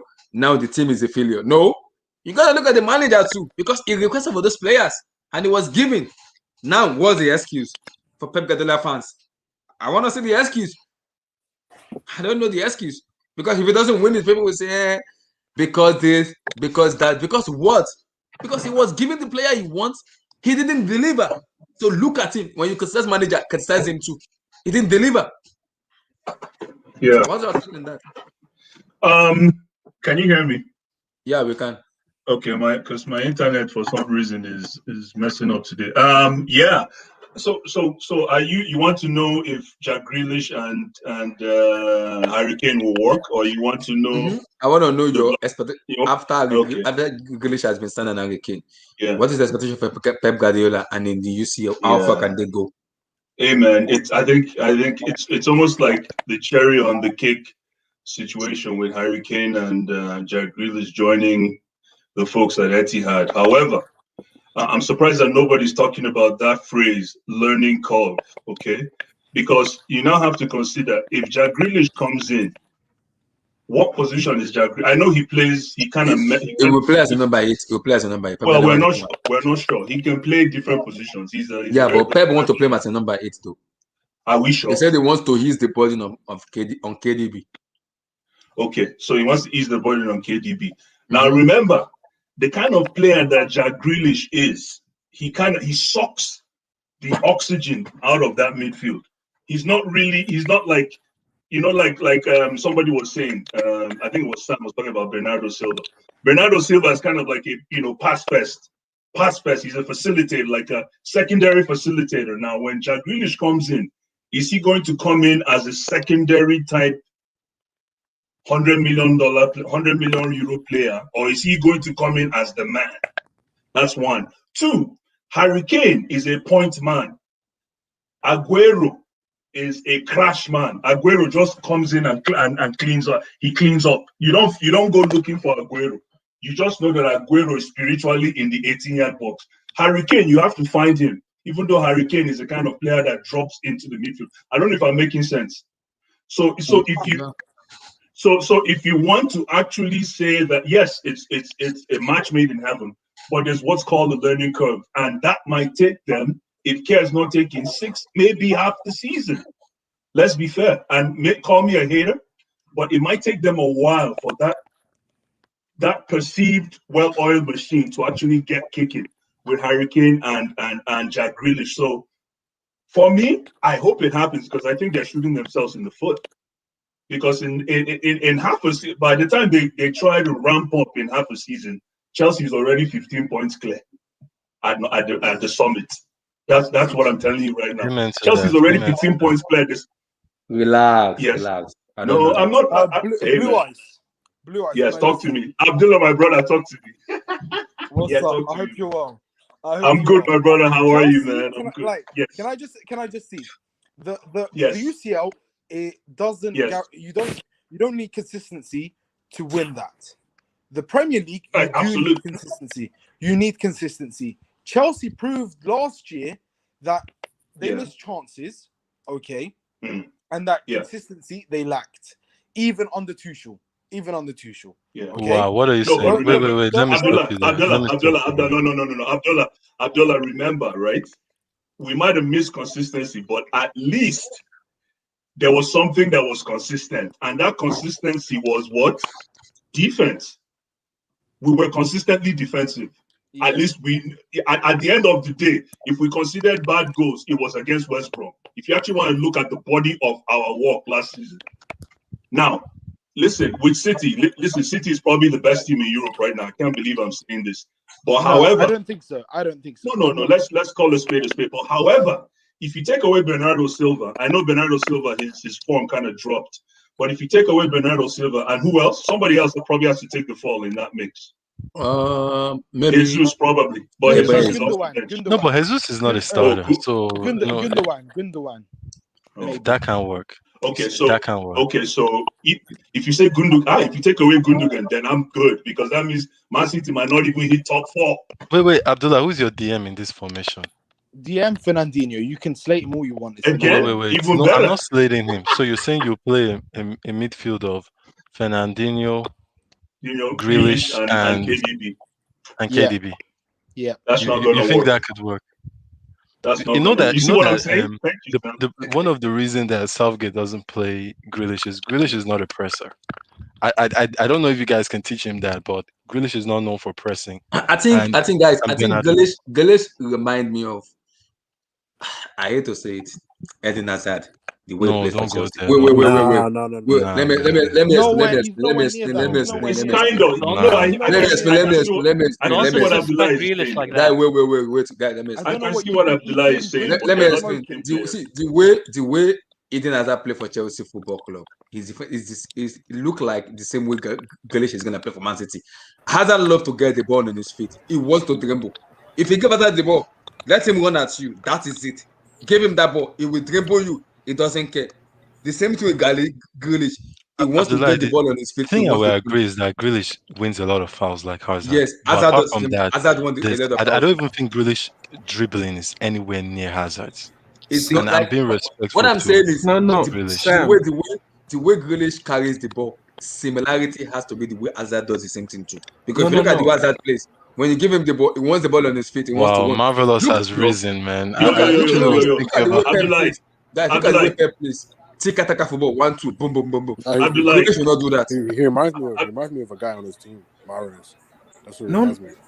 Anyways, let me finish really quick. Then you guys can go. So, I like how you guys brought this up with what is it, Jack Grealish? Yeah. So you think that we didn't even see Jack Grealish click with Harry Kane playing for England, right? Did we? We didn't even see that. We saw them like in the group stage 1 or 2 matches, and that's it. Yeah. That was exactly. And then finally for Pep, man, Pep is looking for a CL, and this acquisition, if these acquisitions, if that's a phrase, or this acquisition, whatever it is, if this acquisition happens successfully with Kane and what's his name, it's even more pressure. It's even more pressure on Pep. And to be honest with you, I don't think Pep knows how to handle. You know, there's universities, UCL, and then EPL is like secondary school.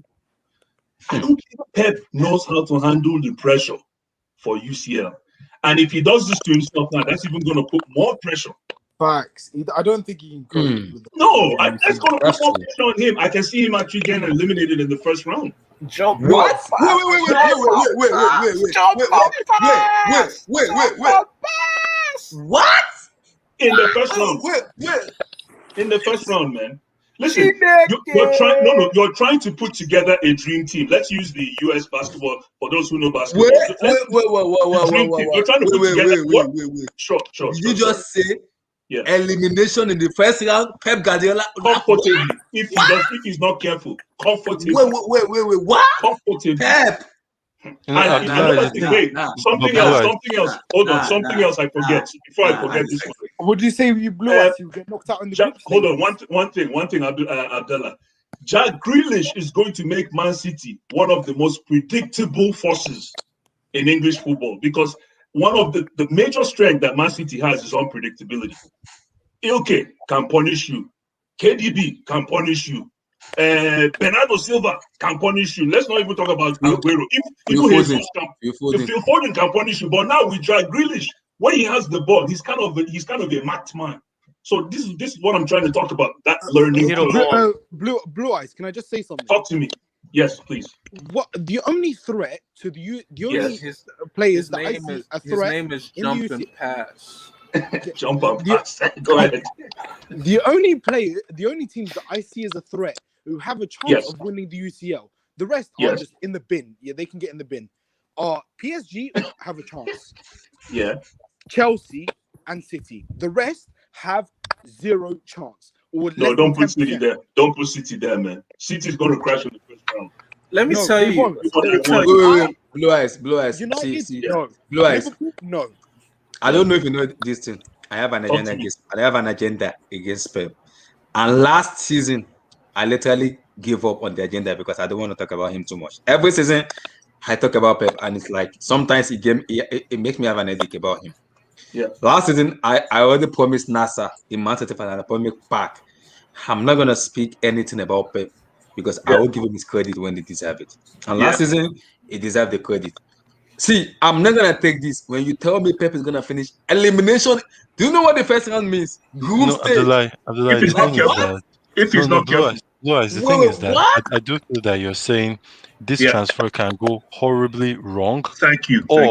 Or they win the Champions League. I think it's either one of them. I guess so. That's why I said cherry on the cake. You're right. Yeah, you're right. Exactly. Like Here's it the can thing. be either very horrible or very That's great. right. But I'm So- obviously, you know what we're rooting for. Obviously, I know now. Come Here's on, the see, thing. Jorginho needs another one of this, man. Guys, can I just say something? People who are the Pep haters, they sound like an obsessed stalker who are just obsessed and just want to. No, I it's don't know. it's the Barcelona dominance, man. I want to drain it out of that guy's blood. I want to pull that Barcelona victory, all those victories. I want to get it back.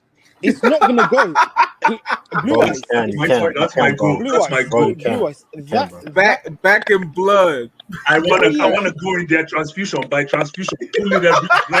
I want him to, a grape looking like Blue a eyes, raisin. come on, you know that. Blue Eyes, eyes. come on, his hair is already going now. You know that transfusion That's not it's enough. already Oh, been no, working, man. Damn, that looks like an afro. That Blue eyes. head right now looks like an afro. We need more hair off that head.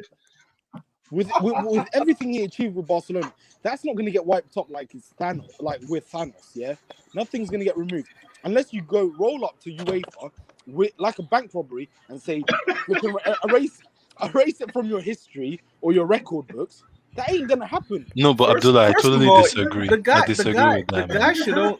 The guy should only have one Champions League, but that's a discussion for another day. Another day, my brother. He still has three. Facts. He still has it. You can't Bro, do nothing about relax. it. It wasn't It a doesn't robbery. count. He has to. I'm sorry. He still has it. It's a disgrace. Wait, Abdullah, Thank what do you my mean? brother. Tell him it's a He disgrace, has my to brother. 2009 and 2011. It's No, a but even you know the thing that Abdullah said that I do feel that if Pep doesn't win the Champions League with Man City, this will be a big stain on him.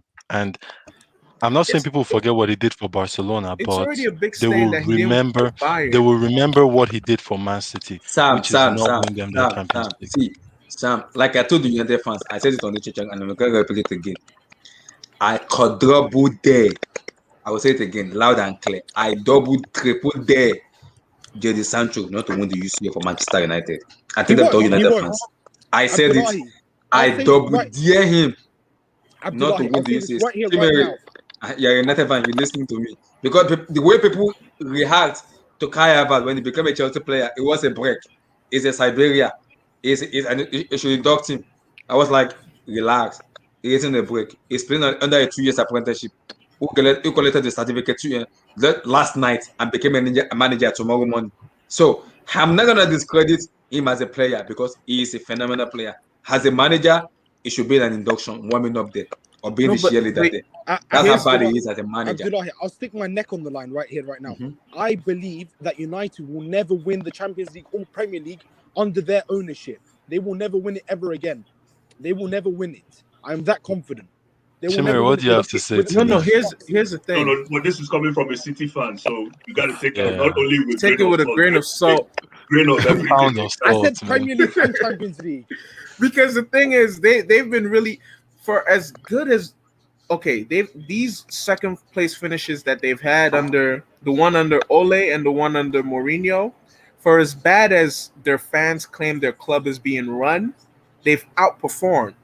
And that's why that comment Mourinho made about that being his greatest accomplishment will continue to age like fine wine. Good point. Because if they're able to finish second under this so-called, what's the name of those people? Glazers. The Glazers, if they're able to keep finishing second through all of that dysfunction, imagine that bump that they'll get if there's some sort of structure, But if there's some Marvelous, what sort is of a this footballing direction. dysfunction that Word, people are saying? word, That's that word. exactly. That's the No, but point what I'm is the making, Sam. dysfunction? Sam, No, that's the no, what point is the I'm making. dysfunction at That's the United? point I'm making. That's why I said they're fans. Because I don't Yeah, see I don't they spend all this money, they get their targets. exactly. And then they still complain and whine like babies I because think their dysfunction is Sir Alex Ferguson is still living. Why isn't he our coach? exactly, Like Sir Alex exactly. Ferguson held their hand through so much of their history. He held their hand through a huge part of their success that they haven't been able to pick up their bearings and figure out which direction they want to go post him. But the whole thing about Grealish and let me just say this first. I personally think City, their front line with Harry Kane, would be a lot weaker than it was with Aguero. I don't think Harry Kane would fit into the whole Pep way of playing.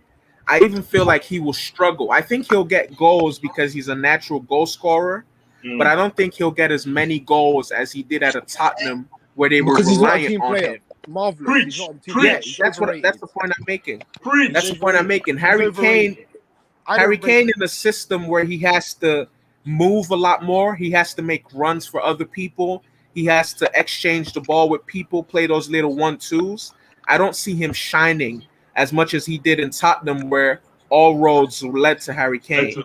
Preach. Like in Tottenham, a player could be through on goal and they would literally break their neck just to play him in for a tap in. I don't see that happening at City. But And put that to the side. can I just say something? Abdullah, Sam. No, hold on. I don't want to forget this point. Abdullah, Sam, and Jump and Pass. The three of you are both right with your different perspectives on Grealish. I don't think Jack Grealish is anywhere close to as good of the caliber of player that Eden Hazard was for Chelsea. Yeah, But I I do agree. think his ability to win fouls in key areas of the pitch would be good for them in how they progress the ball or how they slow the game down. And if you guys remember, we had a hangout like 5 years ago before I got kidnapped by the FBI. We had a hangout where I said there's this move that Jack Grealish does. It's in every single one of his compilations. Yeah, It's I obvious that I he know that got move. that move I know that move. from I know that Eden move. Hazard. That's what I'm saying. When he drives to that edge, that corner edge, and he has this hesitation. Okay, you remember the move that Eden Hazard used to put Pablo Zabaleta on his ass? Yeah. That move where he kind of hesitated and change of speed. Yeah. Jack Grealish is the first player I've seen do that move consistently in the Premier League since Yeah, Hazard. but the difference, Jack Grealish does it with only one leg. He can only do it on the high shake. Man, Hazard- Blue Eyes, you watch ball, man. You watch I have ball. to, man. Hazard Yeah, does it both ways. Jack Grealish Yeah. only does it to turn into one direction, usually his left. Eden Hazard used to do it to both directions. Both sides, man. So that's the only similarity between Jack Grealish and Hazard, if we're being fair. But I do feel, if I was being objective, I feel like Jack Grealish would be a player that's more malleable for Pep. Like Jack Grealish at some point, I see him adopting and fitting in some way to Pep's way of playing. Yeah, but marvelous. Just to cut you off for 1 second, sorry. If Jack Grealish was really malleable, he would have got into Southgate's team. He would have got into Southgate's team. Yeah, but here's the thing, though, guys, and Southgate's I a feel so anyway. now I feel so bad that I wasn't coming on for most of the Euros hangouts. Southgate, as a manager, a lot of the things he does are mind-boggling. Like, I feel like he never really started his best 11 at that Euros. Despite the fact that they made it to the final, I feel like in no game did he start his best 11. He's kind of like a modern day thinker man. I feel like Southgate didn't know what to do with a lot of the players that he had. He didn't know Give me some examples, Mav. Give me some examples. He couldn't find a way to work. For example, his midfield was compromised of just pressing merchants, English passion merchants. He didn't know how to work in a lot of the ball carriers into his team. He didn't know what to do with his best young player. But Marvelous, So- so just to counter this a little bit, their defensive record in this tournament was exceptional. If we're Yeah, being honest, absolutely, and they got to the final. absolutely, So we also have to absolutely. put that into You consideration have that to. his plan did work out. He lost some penalties. Like, let's Yo, be real, preach, he was on preach, bro, penalties. preach. Like, and he And lost look, to the best team. He drew to the best team in the tournament, which was Italy. So, like, I'm Iran, not saying that you're wrong or anything, but I do feel that people shouldn't be too harsh he on the guy deserves some because, credit. Yeah, yeah, he had a but Yeah, he plan and does. it worked. And if but not for and his penalties, let's be real, you can't I can't judge someone off losing off a penalty. Like, okay. it's just Because I, Marv, if you look at it, you're 100 now. The market is asking for 100 million pounds for Jack Grealish, and you couldn't boss the Three Tigers. You couldn't boss that team. okay. What does that Here's the say? thing. It doesn't even matter the coach. Let's say the coach is narrow-minded. You still have to Sam. give a booking to That's Jack true. Grealish. That's true. You Guys, see, it's the Coutinho effect. the The rebuttal, contract. the rebuttal that some people may have could be with the whole thing about penalties. Okay, we could start there. Ironically, Jack Grealish himself, Abdullah, if you go to Jack Grealish's Twitter account, he said that a few, like two other experienced players, himself and one other player, told Southgate that they wanted to take penalties. And Southgate heard them and purposefully ignored them and chose Sancho, Rashford, and Saka. Three players that he didn't really play for most of that game. He brought them on late in the game. And imagine leaving your last spot kick to Saka. It made no sense. Jack yeah, Grealish should have I taken one of agree those there, but penalties. Yo, you but know, if his Saka hindsight had is scored that goal, it would have yes, been it's the biggest hindsight. story. And Blue Eyes, you know another thing. A lot of Yeah. people believe Jack Grealish. They're 100% sure Jack Grealish wouldn't have missed, which is Well, also well, something that Exactly, well, but exactly, no. it's I'm not penalty. even saying. I'm not even. exactly, sir. I'm not. I'm also a person who thinks Saka has incredible potential. For example, that goal he scored against Chelsea, a lot of people say it was a cross or it was an accident. I think That's he a meant it. top class goal. It's Top too class much goal. praise Yeah. for the youngster. I think he saw how far Mendy was from his posts, and he Exactly. purposefully put it there. So I He feel like punished the him. kid has Yeah. immense potential. But I think So for that fifth spot kick, if it was between Jack Grealish and Saka, I go with Saka every time. I But agree with you, Marvel. another thing I'm saying is this. Okay, he deserves some credit, albeit I agree. But sometimes when your team's so good, this is forget that whole talk about golden generation. They said Wayne Rooney and Lampard and Steven Gerrard. As much as I love those English players, I feel like this is England's real golden generation. It could also be a case of where no matter the manager that took them to the Euros, they would have made the final regardless because they were good. You get what I'm trying to say?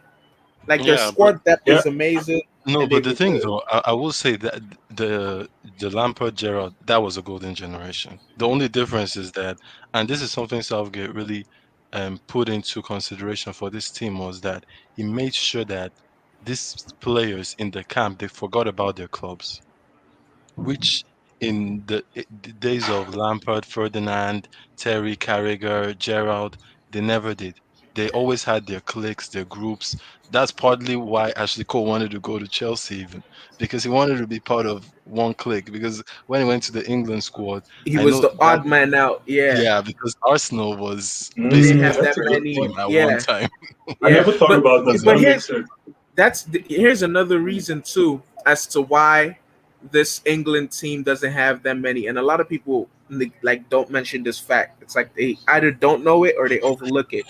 So in that Gerrard Lampard generation, a lot of those players they had a club first mentality because at academy level they came from local academies. So you would have a player who came from the Southampton Academy, a player who came from the Ipswich Academy, a player who came from the Everton Academy, like Wayne Rooney, a player who came from the Liverpool Academy, the Leeds Academy, like Anton Ferdinand. They all met at club level. As opposed to now, a lot of these players, some of them came from the same academies, so they were friends from a young age. Like I don't know if you get the point I'm trying to make. Yeah, I do. No, It's of just course, that of what course. I'm just saying is that That just other generation, they met at senior level of clubbing of playing for a club. They met at United first team.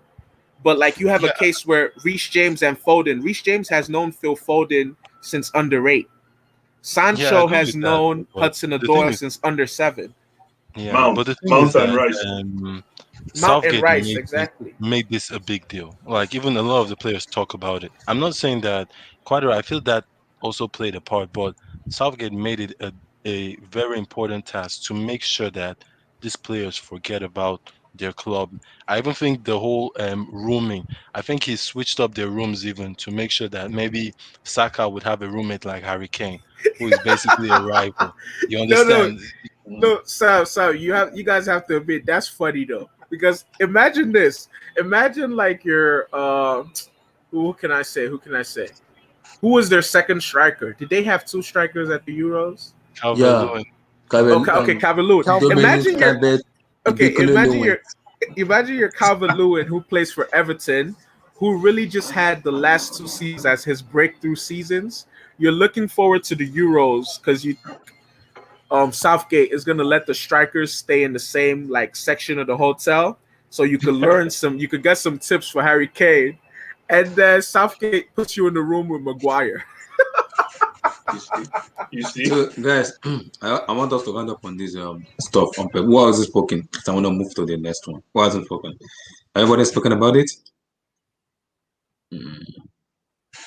Listen, what is the Chelsea board doing? No. Marvelous, mute your mic. Mute your mic. I will talk about Can I that just when say it's something? time. Can I just Just say mute your something that mic. has to be said? Mute your mic. I will talk Can I about that. I want to talk about something else now. And I've seen on TL so many fights, so many abuse. See, I have to come out here and speak. Juice Kunde and Kozuma. I understand Kozuma is settled in London. He doesn't want to move to Serbia. But Chelsea fans, if you guys are listening to me, you do not have that audacity to abuse a fellow man. You don't do that. You don't have the audacity to abuse a fellow human being. If he doesn't want to move, he doesn't want to move. It is not the end of the world. You can't just start using an abusive word on a fellow human being. It is not done in world football. Please, I repeat, please, please. Zuma is settled in England with his in London with his family. Let him stay in England. If West Ham are Chelsea asking for 30 million, if West Ham are ready to pay 30 million, pay to Chelsea and get Zuma. It's as simple as that. If they're not ready to pay, that's fine. They're not ready to pay. Don't come with an abusive and negative word just because he didn't serve. It's not gonna live for Juice Kunde. You're gonna start abusing. No, I discredit what he has done. I can't tolerate that. Please, I'm sorry. I cannot tolerate that. So for that, he has Abdullahi, to just stop. to add, Abdullahi, just to add on that, if people have nothing nice to say, just shut your mouth. It's that simple.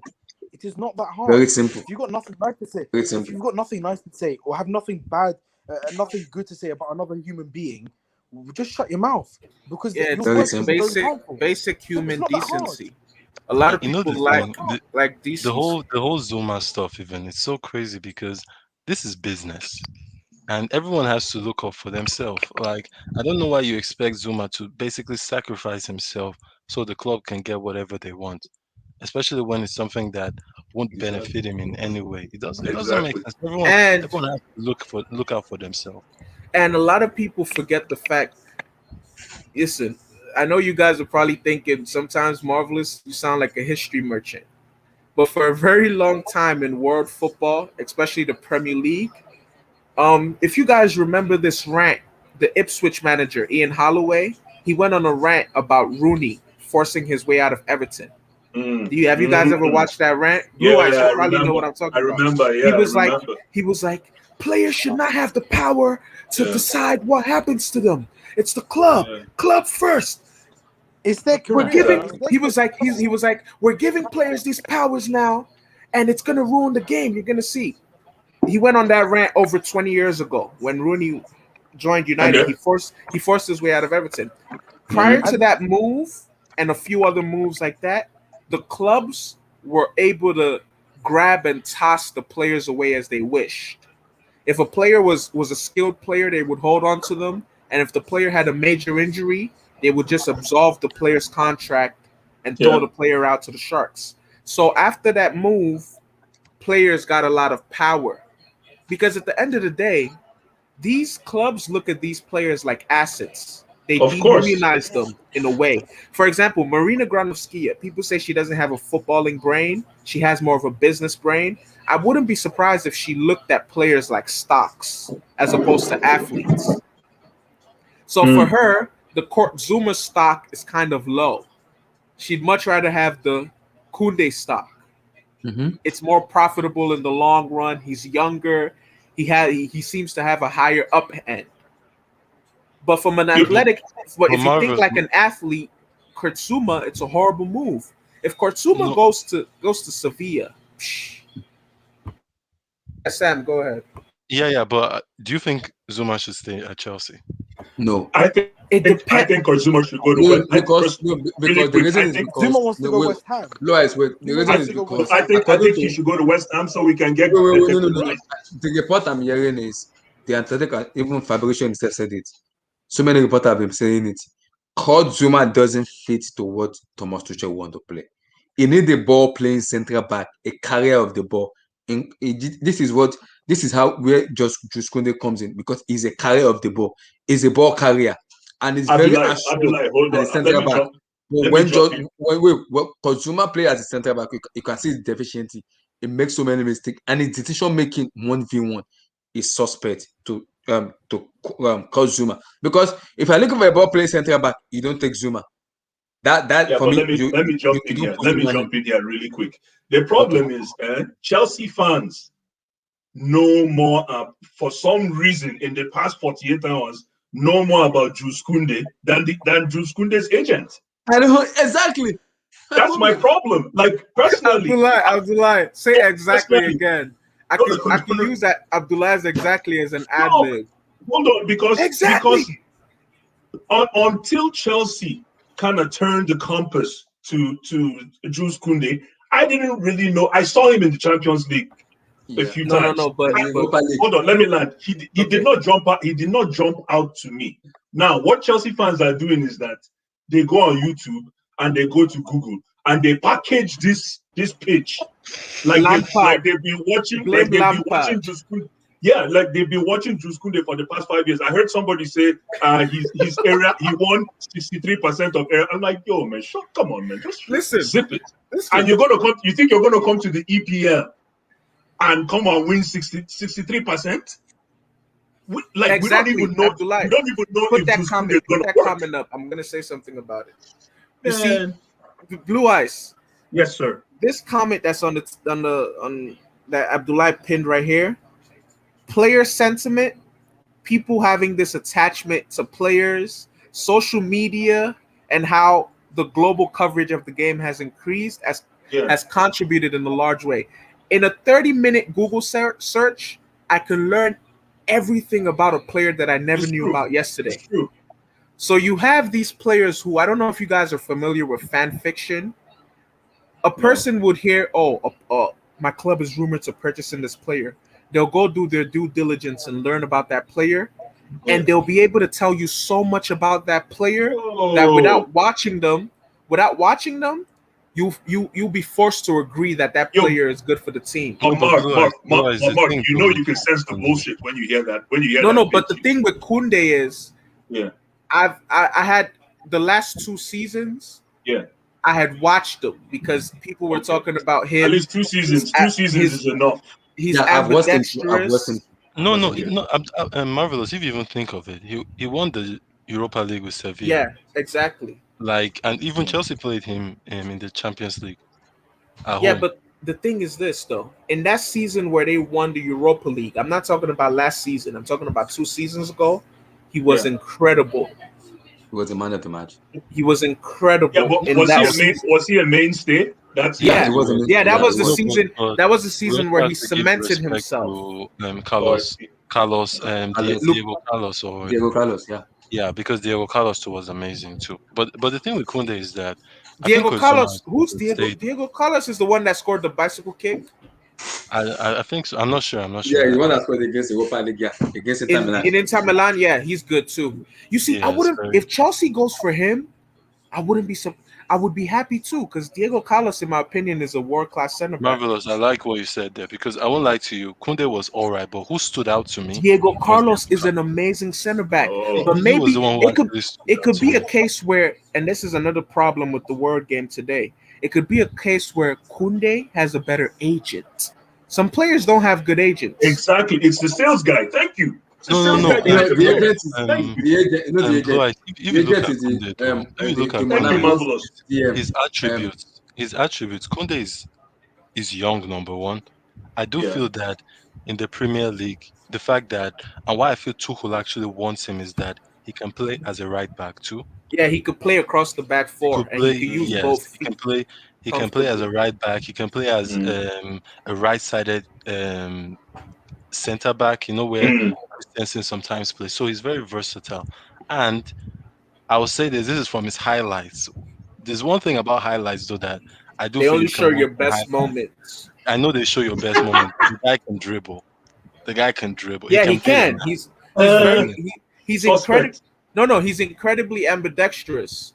I He didn't can even beat a watch a man. highlight. Like, I didn't even watch his Yeah, but highlights remember, to guys, see that. remember, La Liga does not showcase the high press.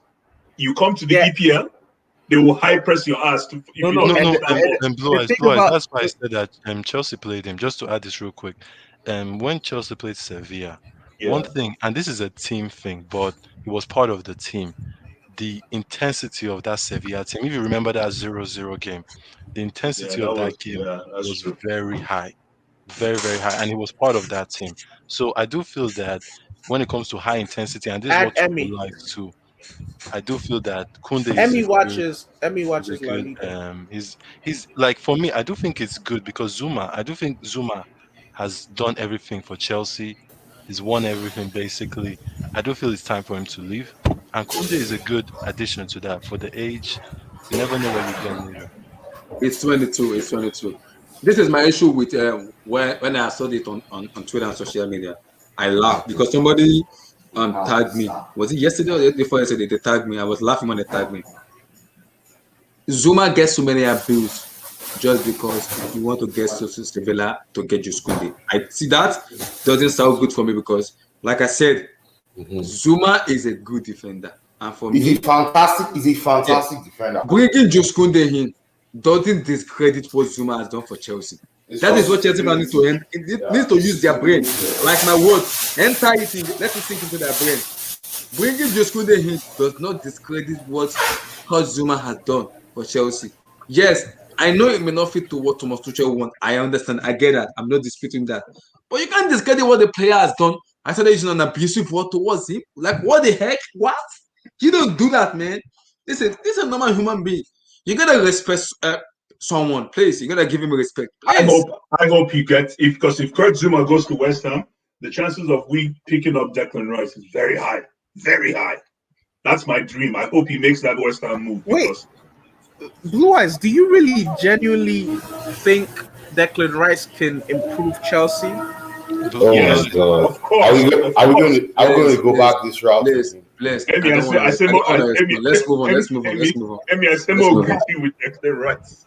Let's move on. Wait. I did cook rice, but I beg.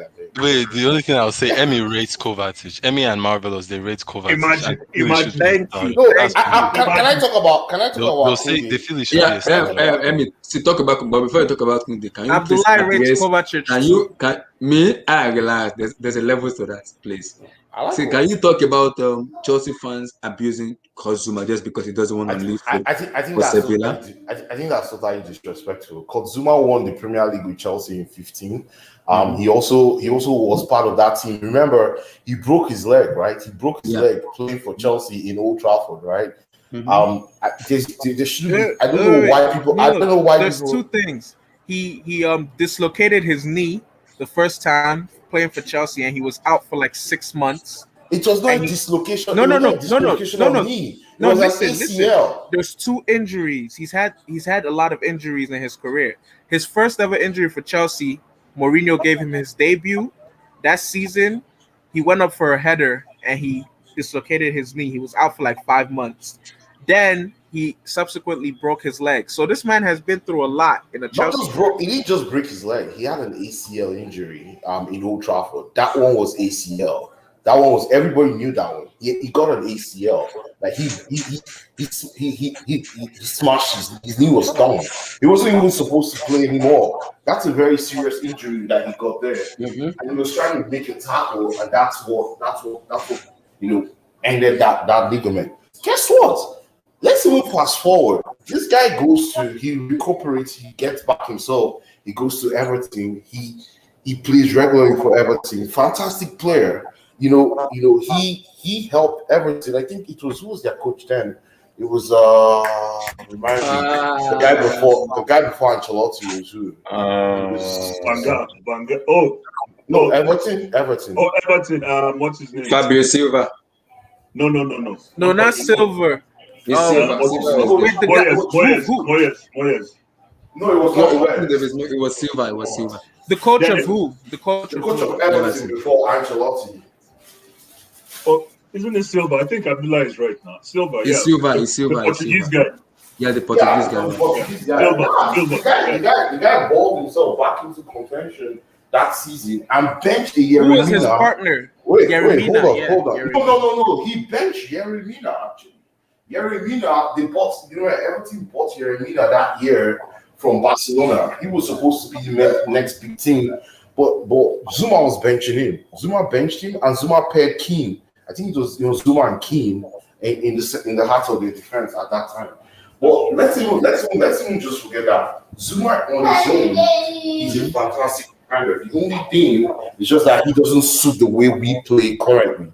The way we play currently, we want to create from our back three. So our back three players are going to be like our creative, spark. They should be able to drive with the ball or even long those, make those diagonal passes, accurate diagonal passes consistently. That's not Zuma's game. Zuma's game is you cannot pass him. It's like Taribo West. You cannot pass me, man. If you try, you cannot go through me. I'll follow you everywhere, right? And I think Zouma, because of his body language or the way he shapes his body to play football, a lot of Chelsea fans undermine his qualities. Yeah. He's a very his positional awareness is poor though. It's very poor. It's not poor. No, it's not. No, poor. it is. There's more Emmy. than a handful of goals last season where he was the defender. Southampton, their goal was his fault. Leeds, their goal was his fault. Two goals against Manchester City when we lost 3-1 was his fault. In the FA Cup, no, not the FA Cup, the Premier League against City, him having to make that last-ditch tackle against Sterling was his fault. It was the fault. And I also fear Emery for Aubameyang in the FA Cup too. I can say that. Aubameyang was his fault too. I will not put all those on Zouma though. What about the coaching? I think at some point you have to think about our coaching structure under Lampard. Our defensive structure was zero. When we lost the ball, our defenders were open, right? So I will not. On that case, Rudiger was horrible against West Ham, against Sheffield last season. He was so bad. Amalenko caught him in two, and started the ball past Kepa. Like you don't just Amalenko. Rudiger was so bad last season. Most Chelsea fans wanted Rudiger out. Look at Rudiger now. Everybody's now saying, "Wow, what an amazing player Rudiger is." Now the thing is, if you shift focus to Zouma. Zouma is a fantastic defender. The only thing is he doesn't suit the way we play. In terms of tackling, he leads our team in terms of tackling. In terms of area ability, he leads our team in terms of area ability. Now, the only things the other defenders are better than him is, that those progressive passes, the progressive passes, and the ability to actually, make those long diagonal passes, or drive with the ball. Those are the things that are very key to playing in Tuchel's system. So Tuchel doesn't want a Mourinho kind of defender. Like now, Zouma will do very well in Mourinho's system because guess what? Mourinho's system is built for defenders like Zouma. I think, and I'm sure if Roma had the money, they would have bought Zouma. Yeah. So give me your take I on would like to see Zouma with Mourinho again. Yeah, I took Mourinho granted an interview last year or 2 years when he said, "Why are people going to go Please buy pull up Koulibaly?" Legendary Bricks comic. Please, we have to talk about it because I Yeah, noticed that, and that's disturbing too. The one yeah. about technical directors, the He stance for said, he said, technical he directors. said, why buy Koulibaly? Why buy Koulibaly when you have Zuma? You already have that defender in Zuma. He was talking to Lampard indirectly at the time. Um, Zuma and Timori, remember, they gave us the best, defensive partnership in the Lampard too. Yeah, I remember. And So I will never forgive Lampard for selling Tomori. Never. give me your take on the Jus Koundé. If he eventually signs, how do you see him? Oh, Because the news I want to just first the talk news I'm about hearing is the news I'm hearing is if Kozuma goes, Sevilla will get 40 million. But is Sam still here? yeah, but if Kozuma doesn't go and he decides to stay and wants to go to West Ham, Chelsea Football Club has to pay 51 million euro, which is approximately 60 million pounds to Sevilla Okay, for Jus here's the Koundé. thing. Here's the thing. Can I just say something quick? Can you guys hear me? Yeah, we can hear you. Okay, let me just say something quickly. I would much rather give Sevilla, what is it, 50 or 60 million with no player to get him than I would. Like, I feel like if we give them 40 million and Zuma, that's robbery. Because that's saying that Zuma is only worth 20, 25 million, which I disagree with. That's what Marina said it was. That's what Marina said. No. Who thinks Zuma is only worth 20 million? 20 million? 25, that's what Marina That's said. crazy. It's not true. Marina knows Zuma is worth 35 Zuma's million worth at bucks. least 40 million. At least 35, 40 million. Nobody, Abdullah, where do you see 20 million? That's 25, no, 25, no. 25, Marina. 25. Where do you Marina see said where do he's you, where worth do you see 20 25 where do you see because 25? they're offering So the Sevilla report said 40 and Marina wants to Zuma sell as Kozuma opposed to 25 to 60 30 million. million. 25 to See, 30 no, million. hold on. Let's pull back, right? When you're doing a player exchange, right, with cash, right, you undervalue your player. It's normal. You undervalue that player. If the player is worth 35, you have to put that person as 25 or 20, right? Because you're actually sending a player, you're using a player in exchange. Kodzuma's normal. Abdullah, put the link in the group chat again in all the group chats so Kodzuma's more people join. Kodzuma's normal value is at least 35 million. At least 35 million. I agree. At least 35 million because of what he's won, and he's a French international, remember. Yeah. But I want to talk about Koundé. So give me your take on Jus Koundé. Yeah, for Koundé, it's very clear, right? Koundé's attack, his defensive input. Remember, let's talk about his numbers first. 5.5 ball progressions per 90, 4.2 successful aerial, long ball passes completed per 90, right? It's higher than anybody that is playing for us currently, any of our defenders. His attacking numbers are better than most fullbacks. It's actually better than most fullbacks, couple of centre backs in terms of his ball. Here we go with the numbers again. Here we go with numbers. No. I like talking about numbers before I talk about the person, right? Now, this guy called numbers we go chop. No, very, very clear. You have to do numbers first because numbers are how how you kind of describe people before you actually talk about them actually. But this guy, a lot of people are saying, oh, he's not tall enough. He doesn't have height. One thing you have to know is 63%. I know that number is complex. Okay, very good.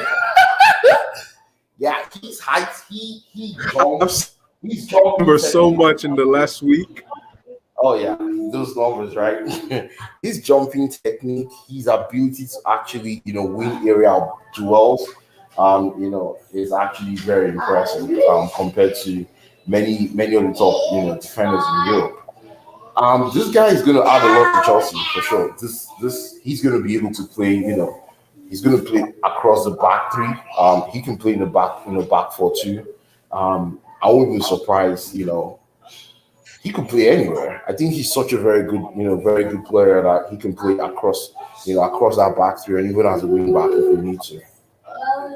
And even when he plays in the back three, he's going to be the central defender that actually progresses. Like he's the one that's going to join the midfield.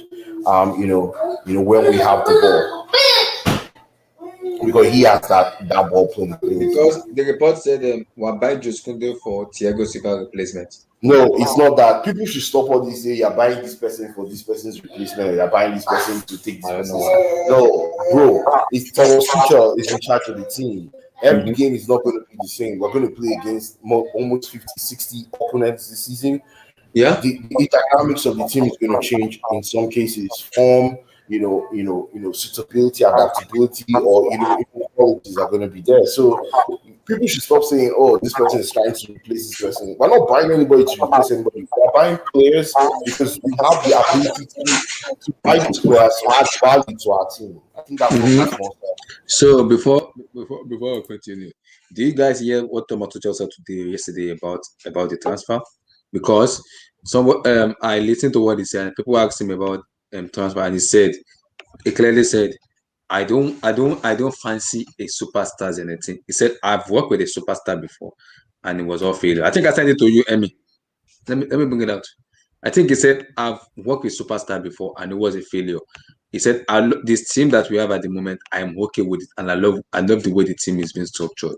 I really don't need too much of a superstar in my team because superstar doesn't kind of win me that kind of trophy I want. He said, teams, when you have a good team that is based structured, that can listen to you and understand what you want as a manager, they win you more trophies than having a superstar in your team, who is gonna cause a lot of chaos into the dressing room and into the team a lot. Do you guys agree with it?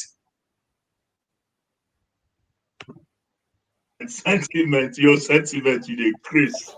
Oh, facts only. This is what he said. Sorry, there should be Marina. Sentiment, you are sick, man. Hey, Chris. Is area threat in La Liga? Let's say you don't drink Ogogoro this afternoon, but what you talking about? No, that guy doesn't watch La Liga. There's ABA, all those ABA, all those teams. This is what Tuchel said. He said, description is perfect. Yeah, we don't just sign players for attention or to entertain public. We sign players to win us finals of important trophies. I have to work with the supporters that fail to. I have worked with superstars that fail to win big trophies. And he continued, said, I have an happy balanced squad, and above all, they are all European champions. So why would I look out for a superstar while they are here around me? Man, like I always say, if I rewind 3 months, I remember that we won the UCL with the crop of gentlemen we have right now. You know what? I wipe the sweat off my forehead and say, you know what? We can probably chug along till January. I'm telling you, we can probably chug along. We can probably stay in the realm of top 4 till January and then actually make some very serious acquisitions that will take us over the hump. Yeah, however, because Mendy's here are going for AFCON, so we're gonna be screwed up with Balaga. However, if you look at what our competitors are doing, like I said yesterday, if you look at what our competitors are doing, we need to do business just to be competitive as well. Tuchel said he doesn't want the board to do a business just because of business sake. He said they want the player, they have the ambition to win trophies. No, but that's also trophies. Bros, but doing the business, right, is also part of the competition. Because it's going to make the guys next door think. Because even for some reason, that's why the board makes an acquisition outside the coach's demands. Yeah, the board has to do that sometimes. I heard it wasn't Lampard that wanted Kai Havertz. Yeah, it was the board. It was Zouma. There you go. It was Zouma that wanted Kai Havertz. Even Jules Koundé himself, despite everything, he said he wanted to play for Chelsea. His boss, he just want to go to Chelsea. He doesn't want anything, just Chelsea. And he said, according to the French reporter, he said, according to the reporter, he already spoke to Thomas Tuchel already, and he's just ready for Sevilla and Chelsea to agree the deal, and he will move for his medical. Yo, but is Jules Koundé Tuchel's selection? Yeah, I think he endorsed the signing too. Yeah, he and Peter Cech, they endorsed the signing. endorse the signing, or no, you're missing. Hold on, Abdullahi, hold on. Did he endorse the signing, or he went to the board and said, I want Kounde? The report I'm hearing was around March or April, he wanted Rafa Varane. But because we had Christensen and other guys step up, like Rudiger and Co, step up their game, they kind of forget about Rafa Varane and move on. So Josh Kounde was part of the requirement to give to the board that he wants. It wasn't his number one priority, but it was part of the player that, if this one doesn't work out, give me this. If this doesn't work out, go for this. So it was part of the players he wanted to told the board about. And even before Tuchel came in, they've been looking at Juskunde for like 2 years already. The board themselves already. They've been looking at him for 2 years. So buying Juskunde now is not new to the board because he's been player they've been scouting for a very long time for me. So I can understand why they want to go all out for him, just to get him out, to get him ready for the season. Because now the season starts maybe in 2 or 3 weeks' time now. In 12 days, the season starts. We got to get players in first. And for Fernando Akulemak, that's how I understand what the managers want and what the EPL is. There's a Super Cup August 11th. August 14th, the Premier League starts. So if the player doesn't understand how these things do, they will make so many mistakes and it could cost us a lot. And I don't want that to happen to the team. Yeah, I think what's his name? I think one thing Tuchel is trying to avoid is, he doesn't want a situation where, one player, becomes, the all in all. Hey, everybody has to pass the ball to this person. Exactly. Or, that person becomes so influential in the team that it affects the balance. I think he's scared about the balance. The balance, He's got this team firing.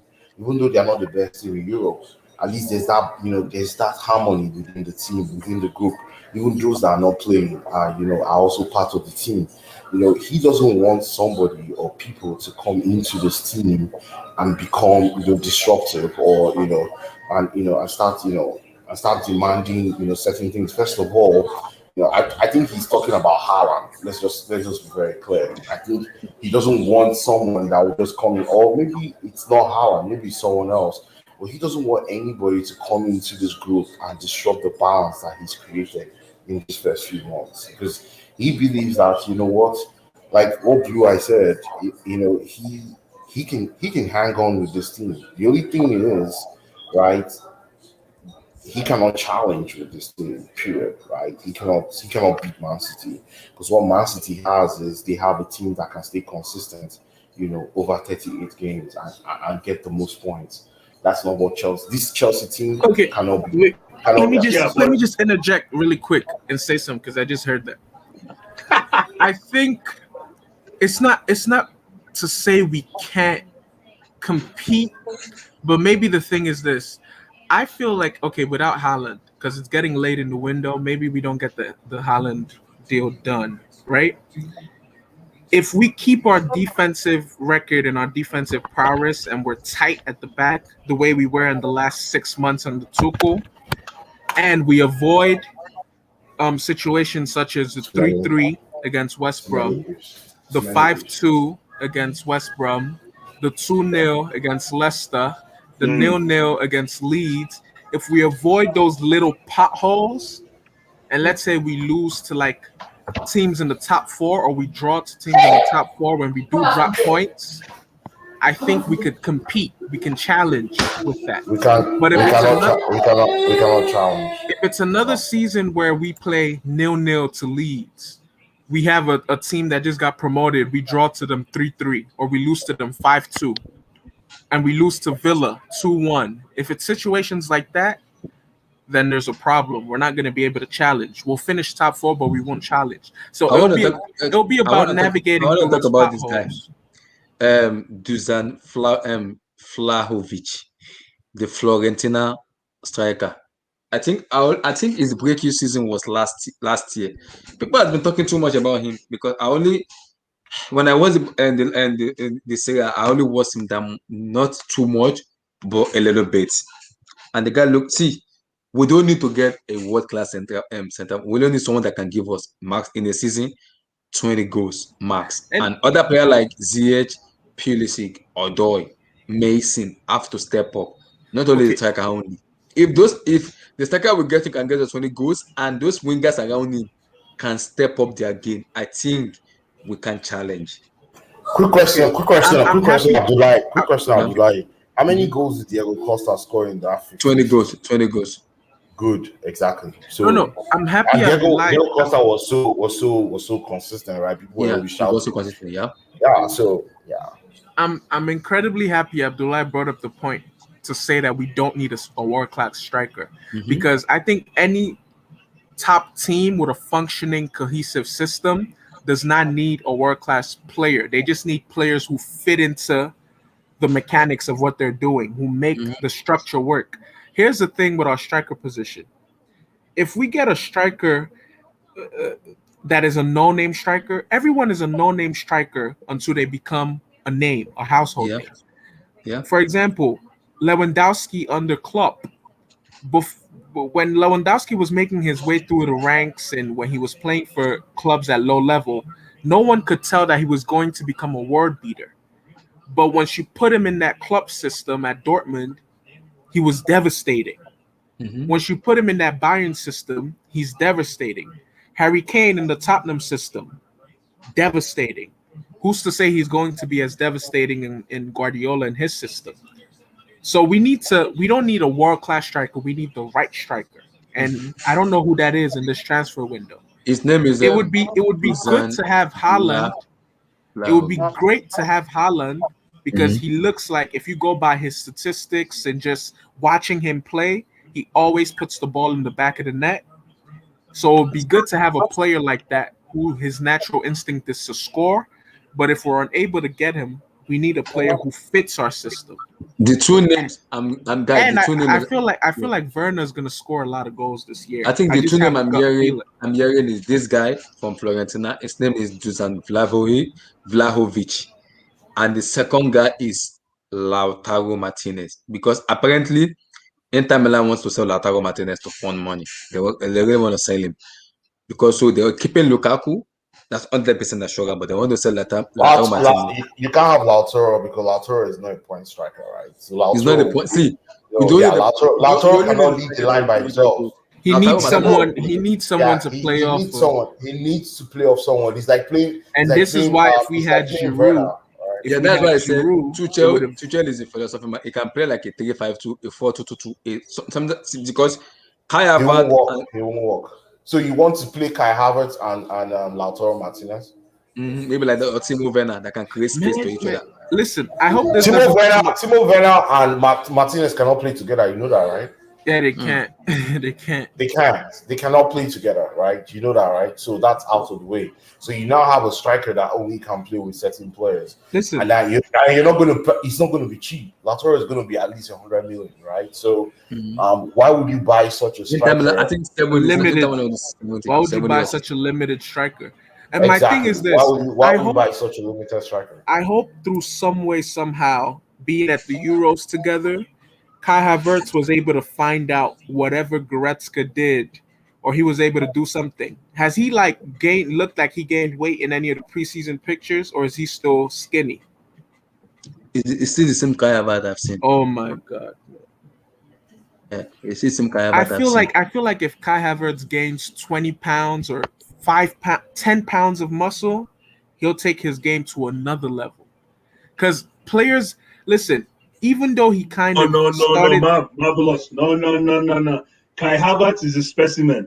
If he gets any bigger than what he is, he will lose pace.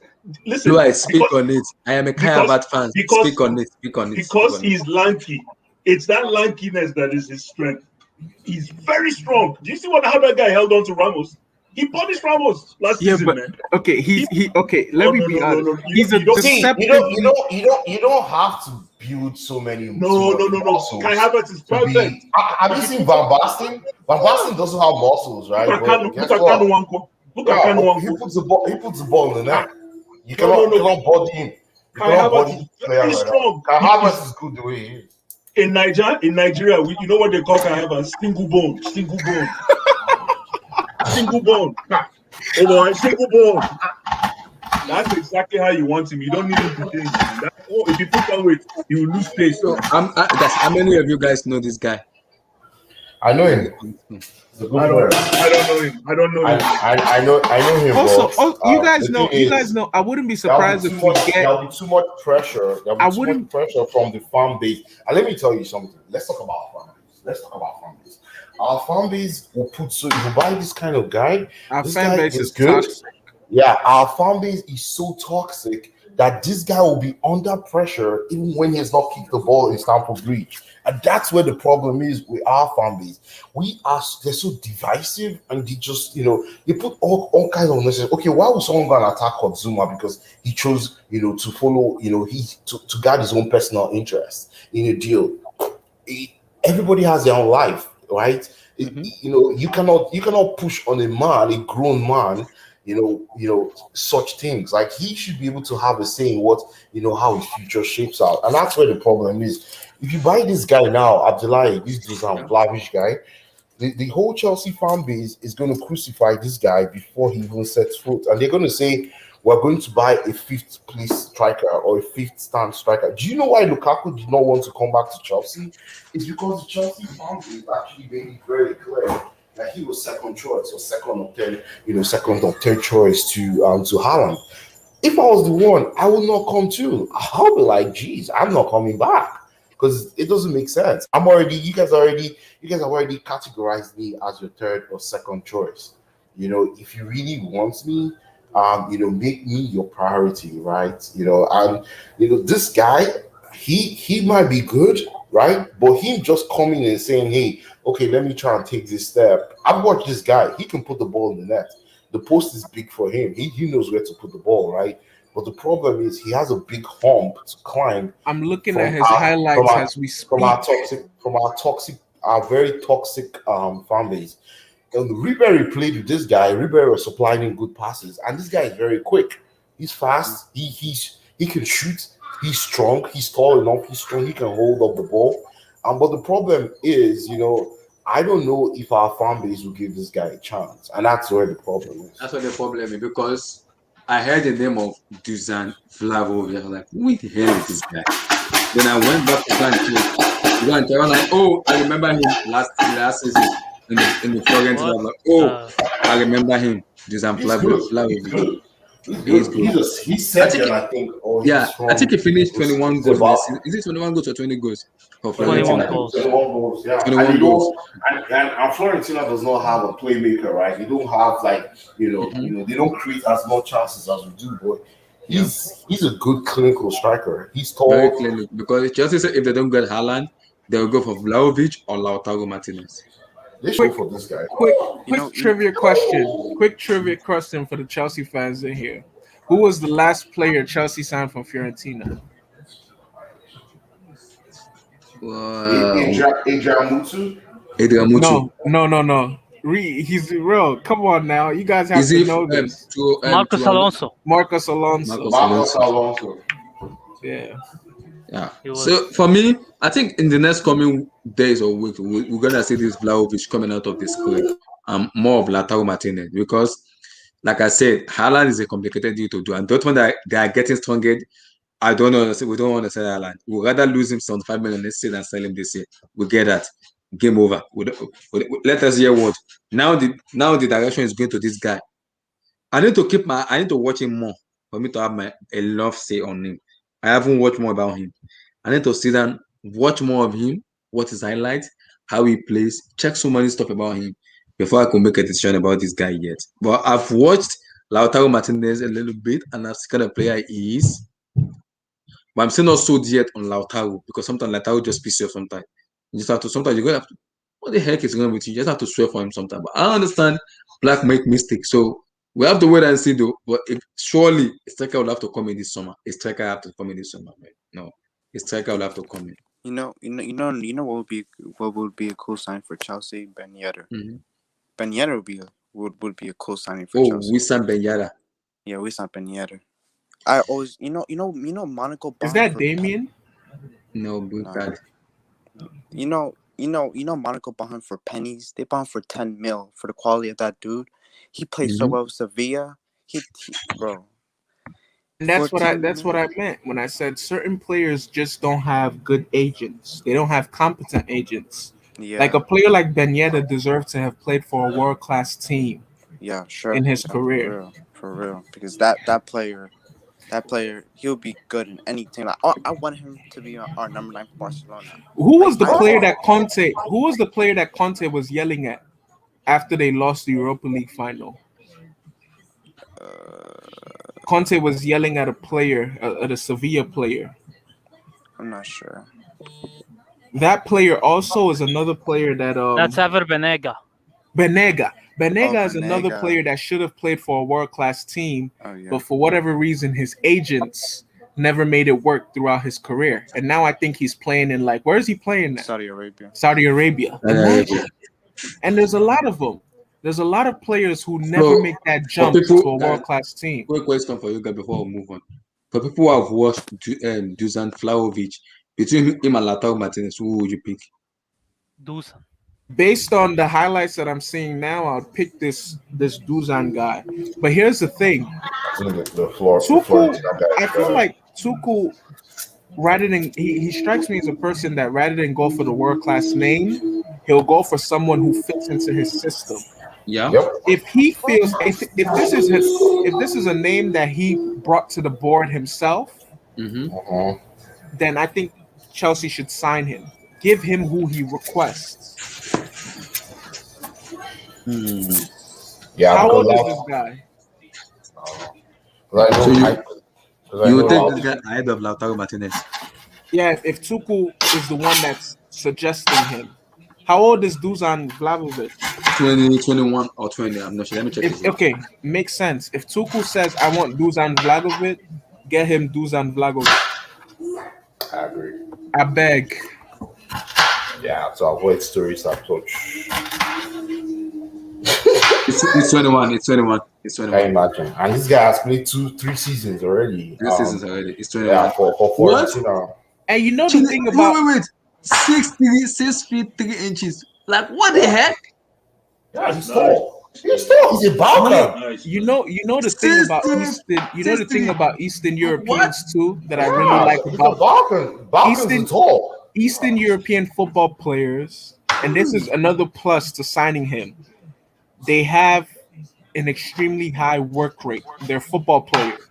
Yeah, exactly. Like they're Eastern European, Russian, Serbian, Bosnian. Yeah, those are Balkans. Ukrainian footballers. Right? Footballers from that region have a very high work rate. Yeah, so that's a plus also. Yeah, they're very huge, and they're very physical too. Zlatan Ibrahimovic. Yeah, not just Zlatan, even Shevchenko. Okay. Let me give you guys a question. Let's say this guy comes to Chelsea, and he gives us an Edin Dzeko like player.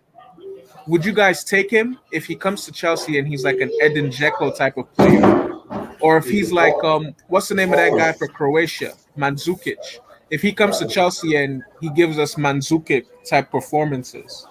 So the problem I said before is with the fan base around this guy, and that's what our fan base is very soft, very soft, and it's so easy for them to even turn on their own players. Before you come, of course, our fans will turn on even Declan Rice. It's true. Before you come in, Blue Eyes was saying something, and I love what Blue Eyes said. Chelsea fans believe they know more than the manager. They are the best. It's crazy, man. This guy I'm watching now, I would love to get the guy in Chelsea, but my problem is Chelsea fans will turn themselves into scouts, agents, manager. I don't know. I don't even know what they watch to make them feel. And you look at these people that are talking this thing, they barely have watched football for up to 20 years. The crazy thing is, okay. For example, this person I'm about to say, you guys are about to laugh. And I love this person. For example, Samuel. You guys remember Samuel Legando? Yeah. Some of his footballing opinions used to be crazy, man. And I could tell that a huge portion, like for example, he became a Chelsea fan after Chelsea won the Champions League in 2012. Imagine the fans that we just got this summer. Imagine how ludicrous their wants and demands are gonna be. Win the Champions League again. Marvelous. You know the funny part. You know the funny part. I literally do not go onto the football terrace, Monster CFC, those kind of channel. I literally do not go to channel because you know why? Too much fanboys are there. You cannot win against them at all because no matter what you say, you can't see if Messi Mount make a mistake. I'll criticize him because I want him to do better. If I criticize Messi Mount in front of someone who adore Messi Mount, I'm in trouble. I will get abuse. So I'm not. Like I don't. For me to go, that's I would rather not go. That's still on my list. Somebody, Abdullah, pull up that comment that somebody says Serie A is a toxic league. I'm about to say something crazy. Serie A is a toxic league if you're someone of black or African skin, dark skin. No, I'm serious. If you're someone of European, white skin, lighter skin, it's a good league. Is it worse than the English league? Yes. In terms of racism, the Italian league is worse, much worse. They don't even do anything. At least in the English league, they do like performative things, like they do the armband, say no to racism. They even try and get your name and your ticket so they could ban you. In England, in Italy, does that even really work? That's what I mean. That's what I mean. At least in England, they do all these things that don't work. In Italy, it's Damien, Damien, I won't even get roasted. I will get abused just because I said Mason Mount needs to work on his stuff. Because like so many abuse I get on the line just because I said he's not the manager for Chelsea Football Club. Imagine me going into that channel and just saying something about Mason Mount. Oh my Lord, in heaven. In Italy, if you're racist, it's like they tell them go and bring your friends. The next match day, you see them even more racist. Exactly. I would rather me not go there. No. I'm not lying. Listen, since I was like 5 years old, the Serie A has been known for racism. Literally. Oh, we grew up watching the Serie A. No, because you see, that's what I learned. In Nigeria, DSTV, you have Super Sport 1, Super Sport 2, Super Sport 3, Super Sport 4, Super Sport 5, Super Sport 9. You get to watch any league. You could pretty much watch every league if you wanted to. Like when I was in Nigeria, I used to watch the Dutch league. I used to watch the Belgian league. I used to watch the Italian league. Even the South African league. Yeah. Oh, Super South Africa. But when you come to the United States or you go to England, it's like they focus mainly on the main leagues. They don't really cover the obscure leagues. I even used to watch the Austrian league. I like how you said that, the main leagues. Good question before we move on to the next one. Guys, good question to the panel here. Rafael Varane to United, Jules Koundé to Chelsea, Ibrahim Konate to Liverpool, and Benjamin, I don't want to mention his name, White to Arsenal. Who is going to have a better season? Oh, man. I need to say something.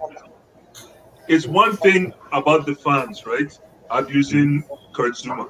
That's true. But I don't understand why people are on the same wavelength, kind of. I know I could be putting my foot in my mouth. People are demeaning this Ben White acquisition just because he's an English boy. I don't like that kind of approach to football. Like Ben White's acquisition doesn't get the kind of recognition. Even if you go in and buy a 10 million pound, let's say he's the best defender Arsenal has. He's the best defender Arsenal has. Not only that, Ben White, exactly. Like the kind of recognition Ben White's acquisition is getting right now, it's like you went and bought an academy kid from Crystal Palace. It's terrible. It's terrible. Isn't it so ironic how English, like these two things are so crazy to me. I've never been able to terrible. understand. People don't watch football anymore. It's so childish. Like that's why sometimes I don't like talking football because listen, some people that's why because you have the kind of name, you have the kind of name, or you're from this place. They don't consider your game. That's bullshit. No, listen. But the Ben White boy is Blue Eyes, great. I He's a agree good, with he's a you. good acquisition. Blue Eyes, I agree with you because listen, the same reason why, like, if you guys notice, like Abdullah, if you notice all the football chats on Twitter, I'm in them, but I never ever comment because some people, the things some people say is insane. I never comment. I just read what people say. It's That crazy, the man. whole thing with That's why I Ben don't White, like talking football sometimes. My the goodness, whole man. thing with Ben White is Just because his name he's is Ben White. England, England, England, Go ahead. His name Eng- is England have this Benjamin problem. Tobechukwu Ojinaga White. England have this problem where they either overrate or underrate their players. They're never objective. They either really like an English talent, like for example Wayne Rooney. Wayne Rooney was at the same time the most overrated and underrated player in England throughout his career.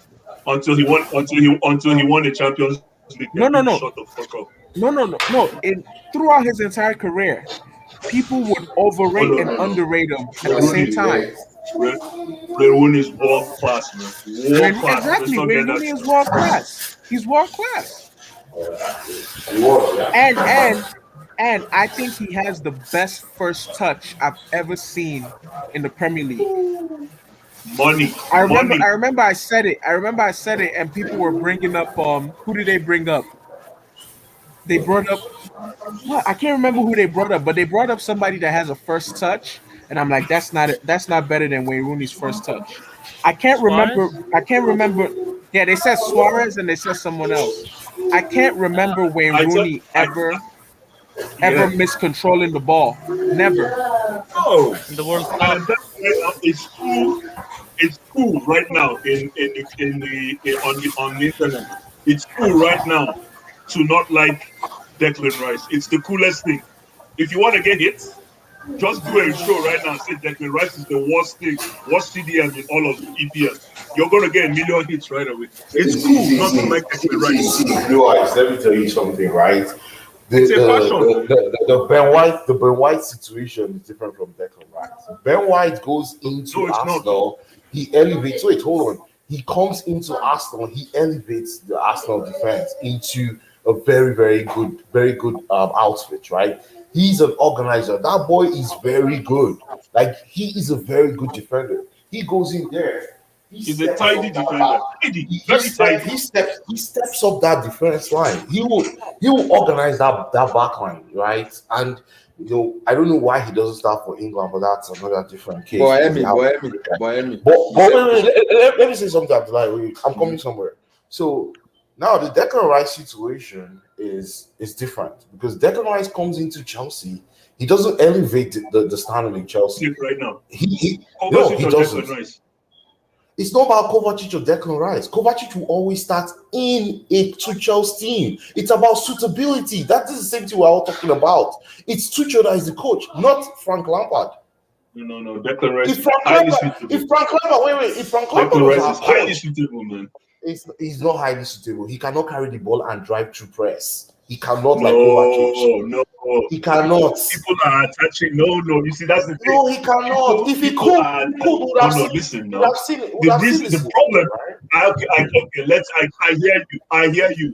He cannot. But you're attaching Declan Rice. Declan Rice has an umbilical connection. Unfortunately, you cannot look past Frank Lampard thinking about Frank Lampard, and that is the problem today. Is because exactly. So let's forget about Lampard and look at Declan Rice as a player. If any player can transform and hold on, let me land. If any player can okay, but I need to learn this point. If any player can transform himself and be Manuel.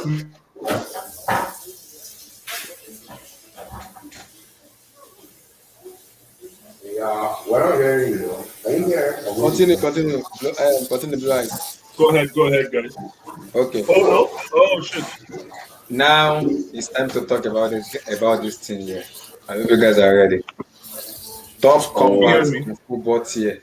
We're gonna talk about it. Wait, Sam and Blue Eyes. Sam's still here? No. Sam is not here. Emmy. Yeah, go ahead. Emmy and Blue Eyes, were you guys here when we did the striker tier maker? Yeah. Emmy, you were here, but Blue Eyes, were you here?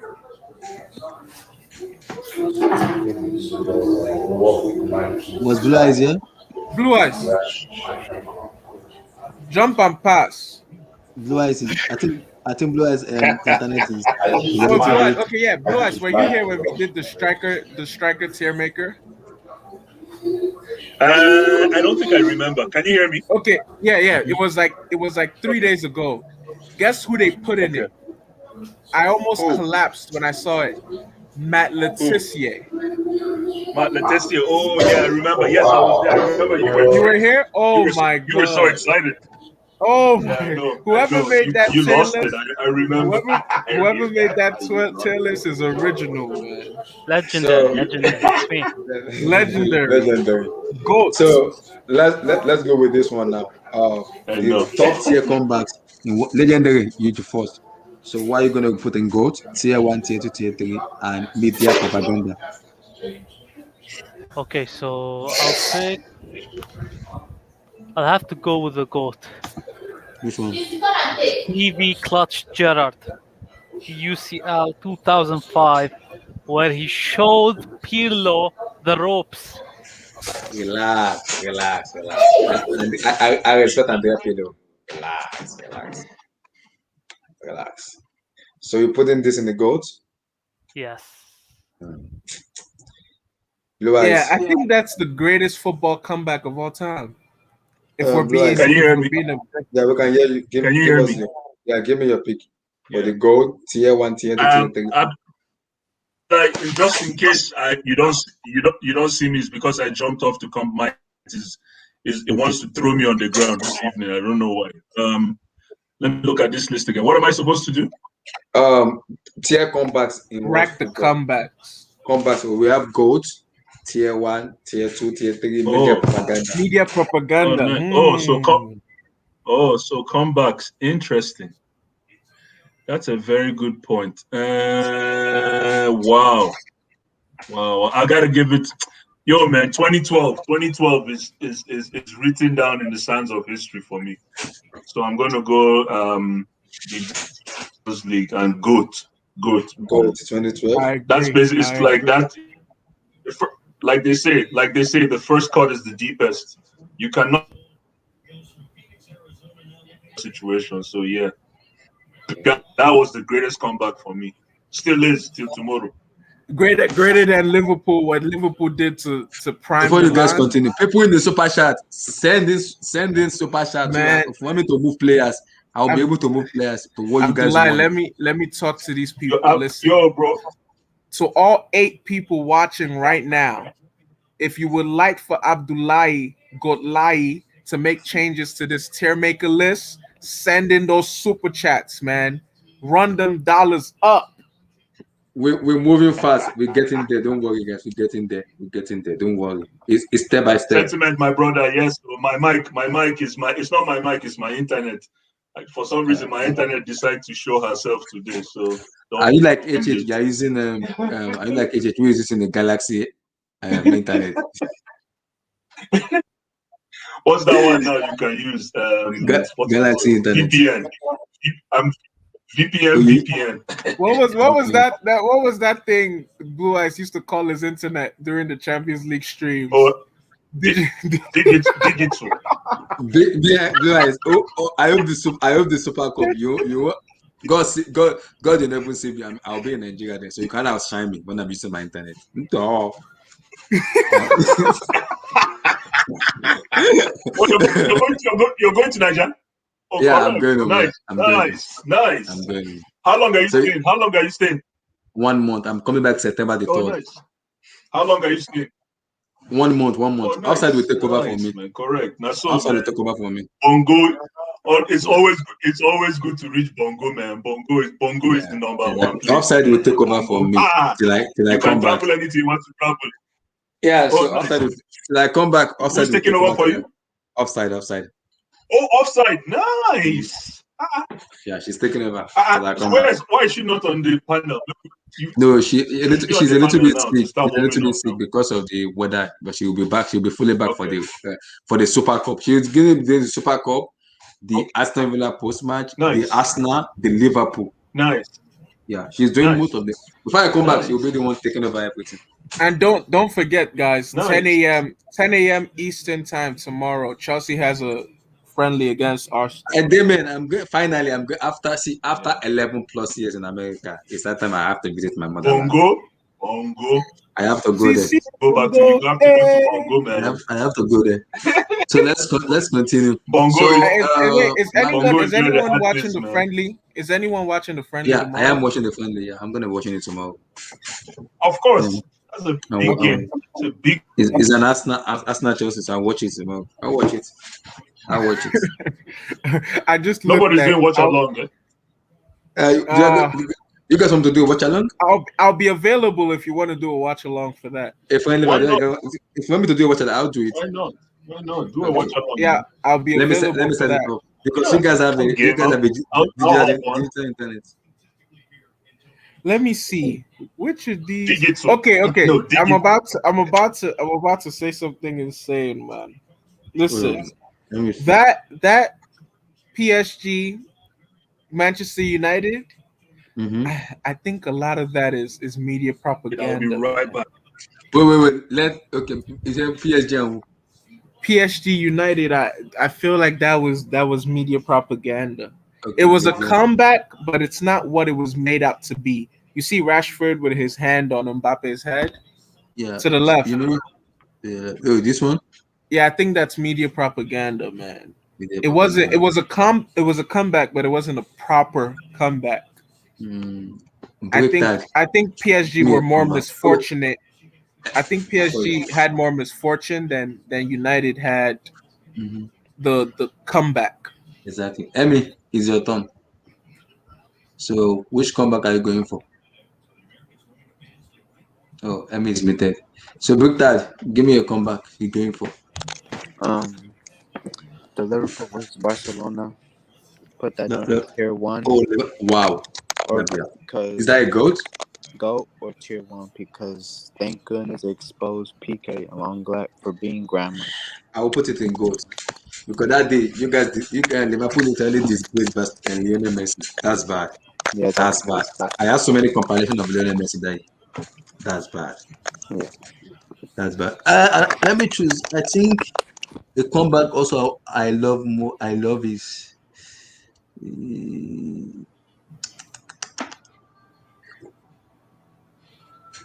I think this one. I'll put this one in tier 1. For me, I'll put him in one of the best commentators I've ever seen in football. Is it Derek Ray? If I could remember, I think it's Derek Ray. AS Roma versus Barcelona. I think it was there. Is it Derek Ray commentary or which commentary was that? I don't remember his name. That's Menolis. Yeah, I mean the commentator that did it. The commentator. Is it Derek Ray? Oh, is it Derek Ray? I want to be sure if it is Derek Ray. Because I let me look it up words. For you really quick. I'll get it for you. I don't know the commentary that year, but I love that commentary. Those words he was saying for me was good. That what he was saying was good for me because. Oh, he said Roma have risen from the ashes. Yeah, this word was My guy, Nico Rabina, how you doing, brother? It was Peter Dury. Oh, Peter Dury. Yeah. Peter Dury. Yes. Marvelous. Which one did you choose? Sorry, I missed it. I chose PSG United as media propaganda, man. Yeah, you have a point. Yeah, I think my reasoning is it had more to do with PSG not being clinical and Buffon and that on fortune as opposed to Manchester United really making a comeback.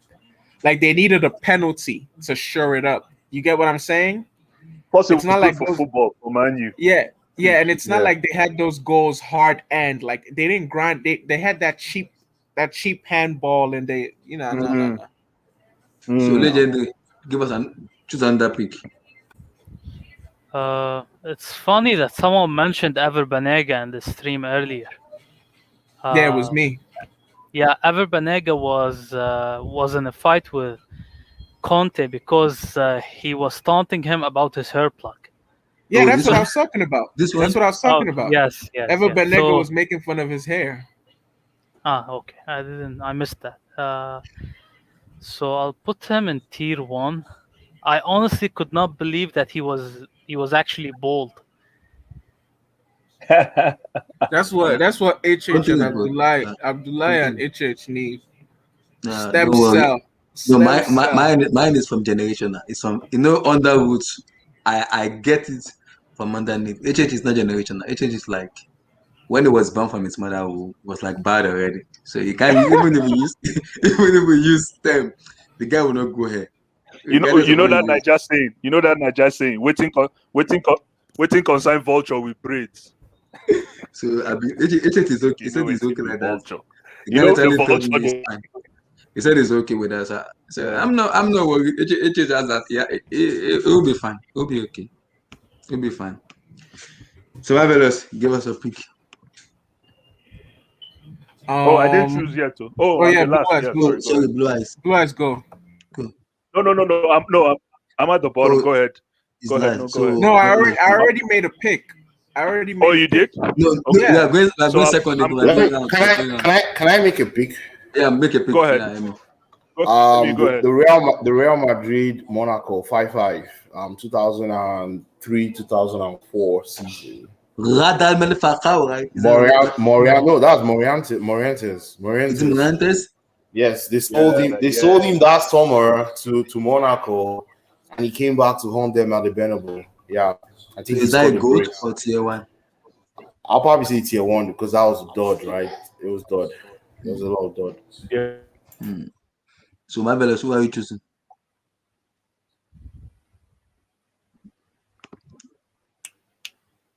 So who are you choosing? Yeah, my internet is messed What up. Oh, my mic was muted. What season was that? 5-5. 2000 and what year was this? 2004. 2003, 2004. 2003, 2004. Yeah, Monaco went on to go to the final. Where Uncle Moo spanked them. But not spank. No, not spank. Does anyone you guys watch ESPN FC, right? Yeah, I do. I'm about to give you guys a tier 3 a tier 3 comeback. And apparently to this day, Shaka Hillsop swears he never saw that ball. Like the ball flew past him so fast. You know what I'm about to say? I know. Put it in tier 3 for me, I beg, please. I know where you're heading. Liverpool, West Ham. I know where you're heading to. I know it. Gerrard. Disrespect to Stevie G. Tier 3. That's a tier 3 comeback. Till this day, Shaka Hillsop on ESPN FC says he never saw that ball fly past him. That's how powerful that shot was. Fair enough. Blue Eyes. Can you hear me? Yeah, we can hear you. Okay. Did you hear what I said about Yeah, I did. Liverpool? Yeah, I did. Give us a pick. You know what? This pick for me is emotional. It's actually an ode. I don't know how to pronounce that word. I hope it's ode. Yeah, right. You said it right. Ode. Yeah. Okay. Good. This is an ode to my guy, man, Sheikh Tiote, man. I'll never forget that. I'll never forget that crack. Is it tier 1 or tier 2? I think it's. Hold on. I'm gonna put in. You know what? Because this is an ode, I'm gonna put it as GOAT. I'm gonna put it as GOAT because come on, the stakes are DOD, too low. Yeah. What's the context in that goal, game? Man, that what's the context in that game? That again? goal, it was extra time. It was extra time. They were down 3-2. Were down 3-2, and where Cheick Tiote got that ball outside the 18. The intensity in which the wall that was in front of him and the audacity to release that cannon of a shot. I don't know if you guys remember that cannon of a shot. Yeah, I remember that shot. Oh my goodness, man. Oh my goodness. He basically pulled the energy out of Arsenal for that season with that goal. That goal destabilized Arsenal. Yeah, so Cheick Tiote for me, yeah. Amen. All right. Emi, give us a pick. Why are you picking? I don't think he's. Is he still there? He's still there. I think he's busy doing something. Oh, it's back. The 2014 Sergio Ramos. That Oh, comeback. the Ramos. Yeah, let's put it in tier. Let's put it as GOAT actually. Goat? That was 2 minutes. 2 Is it minutes that to go. Atletico Madrid? Too many goats. Yeah, 2014. Too many goats. Too many. I get that. Yeah, we can change them later. We change it. Yeah. We change it. Oh, let me choose mine. Let me see.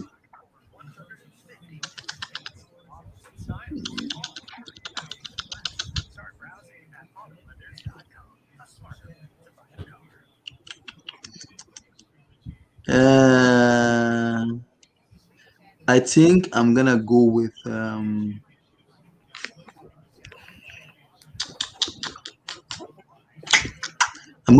the highest versus Tottenham Hotspur. I'm gonna put him in tier 2. Abdullah, Legendary Brick said you should DM HH the last link he just sent at 8:04. You mean I should send my link? No, you should send HH the link that he just put in the chat at 8:04. Oh, you mean this one? Oh, let me DM you. The one he put in at 8:04, yeah. Click on it. I've clicked on it. You want me to send to HH? See it. Yes, just so they can see it. Oh my God, you never. Let's finish up this first. Let me send it to HH. The best way for you guys that want to contact HH often, the fastest way to get him to respond is to DM him on Instagram, because he gets a shit ton of messages on Twitter, but on Instagram it's a lot more. He uses it as a personal page, so if you message him there, he'll reply. Let me see this goal against. Let me refresh my memory. This Czech Tiote goal. Let me see. That was the best one. One of the best ones. Big goal. Big goal. No, they were losing 4-3. They were losing 4-3. That was not even 3-2. 4-3. Oh, it's 4-3 exactly. Beautiful volley. That goal, man. Exactly. That goal. No. Why didn't anyone tell me it was a volley? It was a volley. It didn't Amazing even, the ball didn't even touch the ground. That goal reminds me of I thought this it was guy. a cannon. No. This goal reminds me of this guy. Wait, guys. Is Czech Tiote dead? Yeah, he's dead. Long time ago. Yes. Yeah. How did he died, man? Heart failure. Heart failure. Long time ago. He died in training. In training. He died in training. Man. Yeah. No, UAE. I think it was UAE. No, UAE. Is it UAE or Newcastle? I think he was. Yeah, I think so. He died in UAE. 2017. He left Newcastle at that time. Yeah. Where did he die? Sorry, where was it? UAE? I'm about to find I think out. it's 2017. He died in China. Oh my Okay, days. China. Oh, exactly. Sorry, man. I even remember 2013 AFCON, Nigeria quarterfinal, Nigeria Cote d'Ivoire. Check Tiote played that game, man. Yeah, check Tiote, Yaya Toure, and what's his name against Mikel Sondemba and Onazi. Okay, Onazi. Onazi. I remember. So Etebo wasn't there then. It was Onazi. This is for you. No. Can I just say something real quick? Since we're talking about you, someone brought up Cote d'Ivoire. You know, a player that I felt never really reached his full potential, and the things people said about him being lazy and him playing around too much may have been true. Solomon Kalou. Yes. Solomon I Kalou.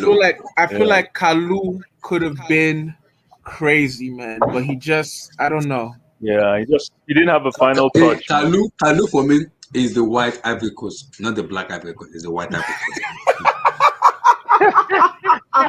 What about what's that Ivory Coast guy that how do you come up with these things, man? Gervinho. I have so many names. My brother. When the season starts.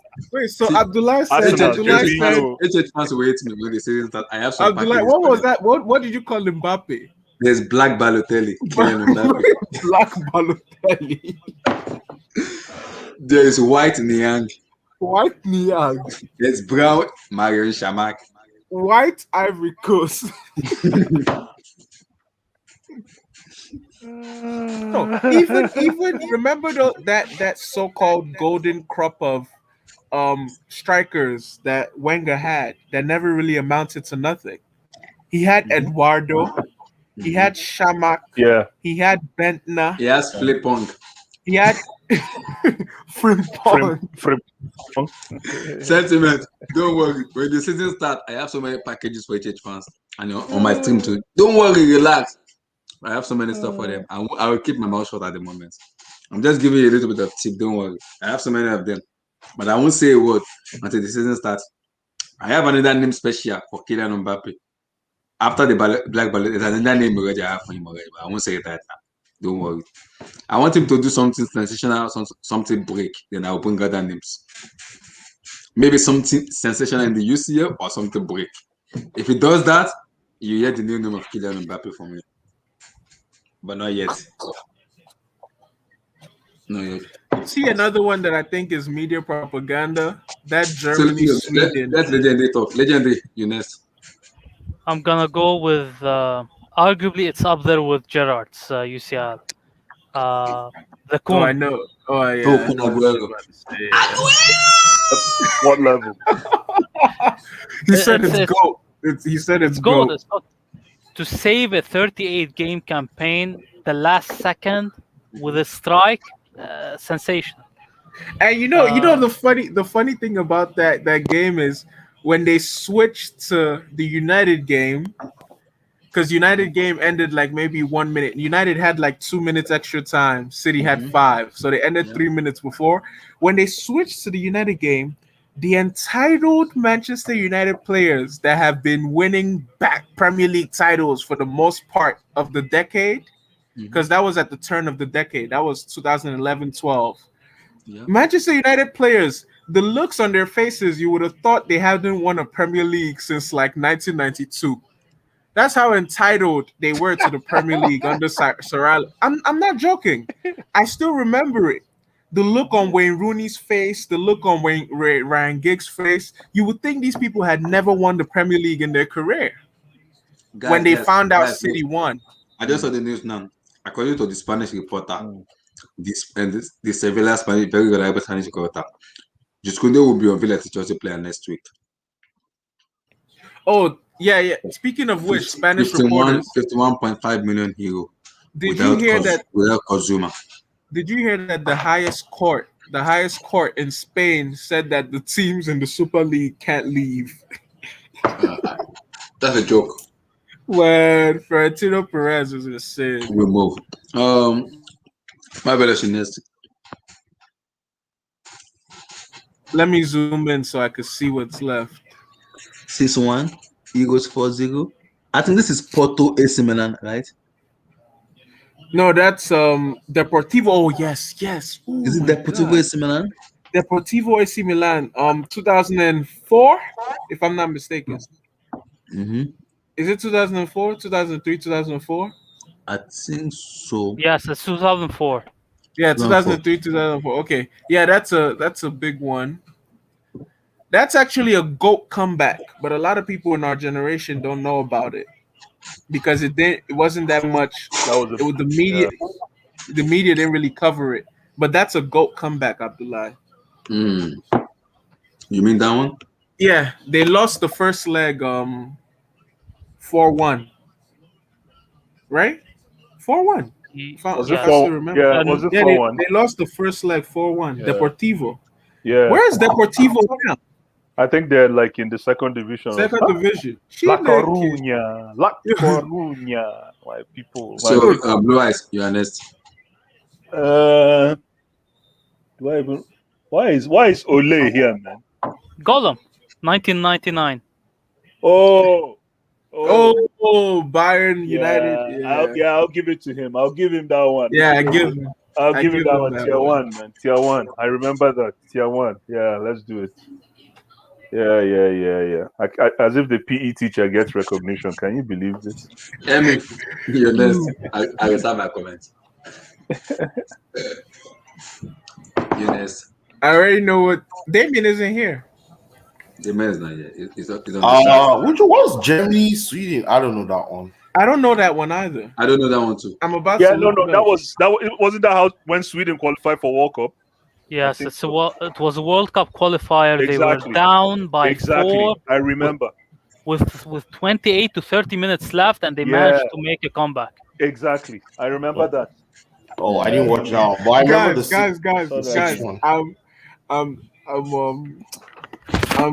I went on YouTube to look up the highlights of this 4-4 Germany Sweden. And are you guys familiar with DJ Vlad? Has anyone ever heard about him? Yes. Okay, he interviews people in the hip hop sphere. He's interviewing a guy who used to do security for Puffy. And guess what this headline is? Man, he said Gene Deal on doing security for Puffy's event where 9 people died. Why would anyone want to do an interview on that? Like, imagine being a security guard and getting interviewed on an event that you secured, so-called secured, where 9 people died. Sorry, I missed that. Can you start from the what was that statement? You got me curious. What did you say, Mark? Okay, so are you familiar with DJ Vlad? Yes, I know Vlad. Yeah. Okay, his current interview, he's interviewing Puffy's ex-security guard. Okay. Gene Deal. Yeah. And the headline of this video is insane. What does it say? It's Gene Deal on doing security for Puffy's event where 9 people died. As a security guard or as a bodyguard, why would you want to talk about an event that you secured? No, what he's trying to do? He's trying to poke the bear. He's trying to go after Puff. Don't mind that guy. Oh yeah, he's trying to get a reaction. Yeah, he's trying to go after Puff. Something man. salacious. What do you choose? The 6-1. The 6-1. I remember it. I remember that 6-1. Is it tier 1 or gold? Tier 1. Tier 1. I remember that 6-1. I almost shocked when I remember that 6-1. That's my thing with comebacks. You see, this 6-1 comeback and the PSG United comeback, are some things comebacks, or are they really the other team capitulating? I think the 6-1 was more of comeback is a PSG. comeback. Yeah, PSG is more of a because think about it. In the Chelsea Bayern didn't capitulate. That was a hard-earned comeback. In Ajax Tottenham, Ajax still had their chances. They didn't just fold. That was a hard-fought comeback. West Ham, Liverpool. It took Liverpool until the 83rd minute, and that goal was insane. That was a hard-fought comeback. But some of these, like this 6-1, PSG, they just capitulated. It's like they already thought the game was over before it started. That's why their name is LFG. Yeah. So, Damien, you next. Choose. Yo, I don't know. I guess I'll choose the Townsend hairline. Yeah. That's his hairline, right? It's not for any Yeah. moment. It's just his hairline. Yeah. I'll put it in. Wait. I'll put it in. I thought they said when you get stem cell hair regrowth like this, you're not supposed to do anything that makes you sweat too much. Now you're just rubbing it in now. Marv, you just rubbing it in. No, Come I'm on, serious. You're not why supposed to do anything that makes you sweat too much because it affects the procedure. It affects the stem cells. But every time I look at Townsend, since he got the stem cell, he's been sweating. He's always sweating. I rest my case. Like Conte, I can understand. Conte is a manager now. Man, you guys are killing me, man. Oh man, that's crazy. Anthony, what of HH? Is this a human being or what? No, man, he got a brick hairline. Man. Brick Is hairline. it a human being or what? I need to ask him that question. HH, wait, what year will you start growing your hair? Or do you want to start doing an afro, or you want to start doing a dreadlock? I remember in Nigeria. You guys forgot. You guys have forgotten. I remember in Nigeria those days when Kodo was the in thing, man. Now. What hairstyle is Kodo? Kodo is bald now. Oh, Skodo is bald. Exactly. Yeah, Bald. exactly. No hair, no hair. Listen, Remember Emmy. Skodo? When you Kodo, go man. under the sun with Vaseline. Kodo was with the in Vaseline. thing now. Because No, if you have listen. Kodo, if you have Kodo, they will call you hard man. Look at this hard man. When you wear Kodo with your listen. Blue Eyes, you read my mind. You know why you read my mind? I was just about to say, because you guys were bantering HH. I was just about to say I would encourage African men hailing from African countries, whether it's Nigeria, Ghana, wherever. If you're able to have a hairstyle that you can maintain and make look clean, whether it's braids, dreads, mohawk, fade, as long as it looks clean and presentable, not like dusty braids, I would encourage you to do it. Because at some point, once you start getting bald, if you're unable to afford these expensive procedures, your hair is gone. You can just exactly. Like imagine, you can never go wrong with people that were rocking Skodo and then they went bald. So HH stream great academic panelist, CLS maker. I know where people's gonna put me. Oh my god. Muntaha, bro. Even Abdullah is there. What is this? What's this?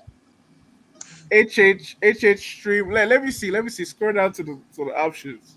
HH panelists tier list. Some of these opinions. I don't know any of the panelists, so I'm gonna watch you guys do this one. Okay, I'm about to tell you. So, oh my lord. So Abdullah, just keep me. I'm listening. I'm here. I want to laugh. I don't want to talk. I had to fix up Core's logo, Hardcore Barca, his original name. Core. I don't want to talk. I prefer to keep silent because I'm deaf. So I don't want to talk. I love the picture that you use for Osasuna, man.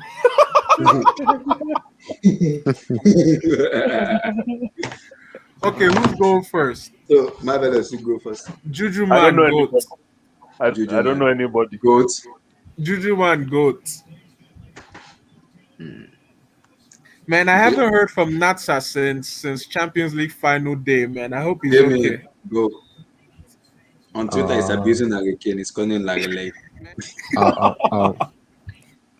gonna put Velton in fruit salad. Fruit salad. Fruit salad? What? Yeah. Wow. Legendary. What are you choosing? Gotta put the main funder of the half of hot, Wharton Rosario, as a goat. Man, listen. Martin Rosario might be responsible for 85% of HH's net worth, man. For the last 3 years that I've known HH, Martin Rosario has given multiple super chats every video. If HH buys a Ferrari tomorrow, I know Martin funded it. That's good. Emmy, are you choosing? Emmy, I think Emmy is okay. It's muted. Yeah. Let's go on. Let me come back to you, Jimmy. Marvelous. Yeah. Man, let me see. Got luck. Clip lock. Good. Mr. Receipt my chat. Receipt. That got luck will tell you what you said before you were born and have evidence that you said Nigeria. it. Make we talk. Is he in Nigeria? Yeah, he's Nigeria. No, but I know he's Nigerian, but is he in Nigeria? Yeah, he's in Nigeria. Yeah, he is. Really? What internet provider does he use?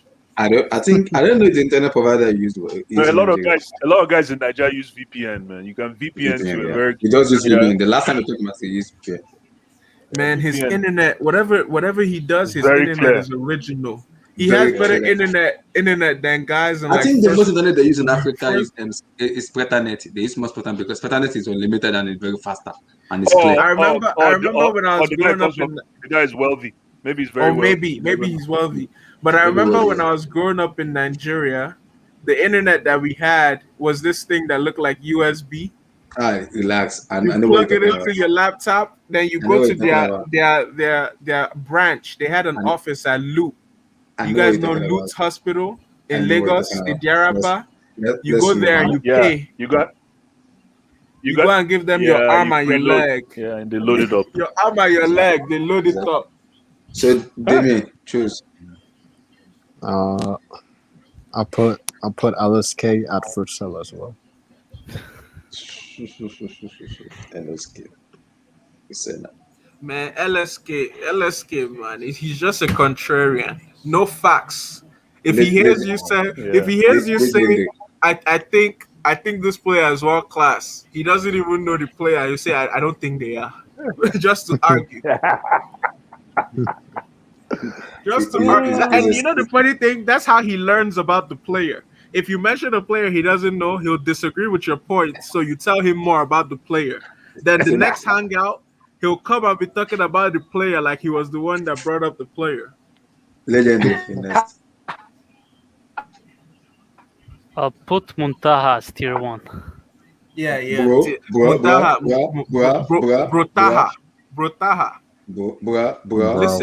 Listen, bro. Bro, I'm telling you. That can say bro 20 times. Bro. Every word is followed by bro. Real Madrid, bro. Think about it, bro. Bro. My guy. Can you hear me? Yeah, we can hear you. We can hear you. Right. So, my hello? finesse. We can hear you. We can hear you. We can hear you. Easy. Marvelous finesse. Let me see. Hello. Abdullahi Goat. Yeah, jump and pass. We can hear you. Type in the chat. Tell him we can hear him. Abdullahi Goat. You've given us some of the most legendary rants. Some of the most legendary. I remember the one against Arsenal. The one against come on now. The one against Arsenal, the Mason Mount rants, the day Lampard was fired. Type in the chat. Tell Blue Eyes we can hear him. I was pissed off, man. The Arsenal match literally just somebody type in the chat. Tell I lose my focus. The Arsenal match. I lost my focus. I was angry. I was pissed off. I was mad. Was angry, man. I was angry. Like, I don't know what, and man, I don't know.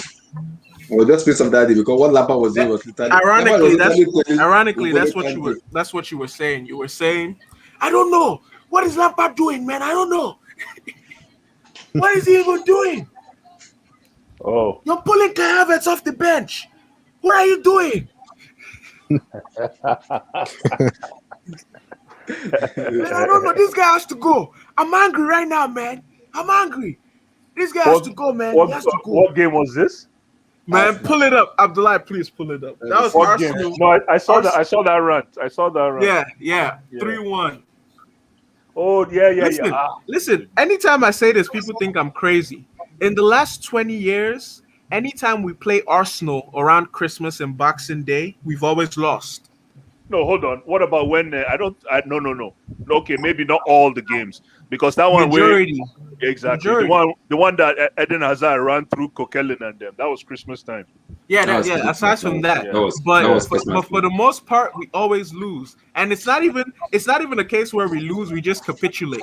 Yeah, man. That game broke my heart, man. Put London Spirit at futsal. Wow. Undisputed full seller, and I'm gonna put it on Twitter. So everybody that you can criticize it, anybody that you wanna criticize. I won't comment. So Undisputed will see it. It's a full seller. Who's the guy with the cartoon? That's Machine. Machine. This one? Oh, Machine, yeah. No, Machine. So Marvelous next. Let me see. Man, Natsa.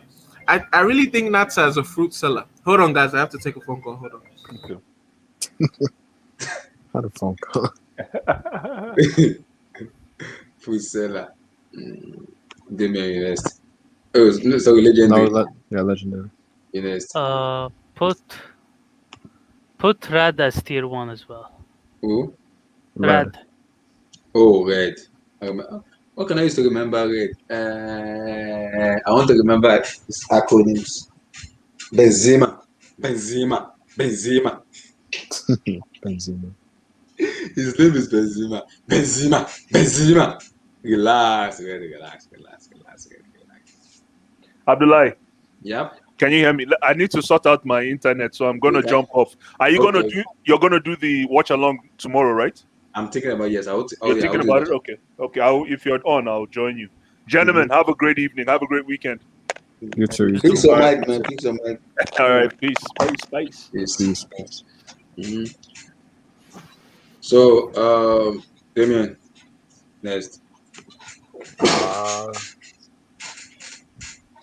Put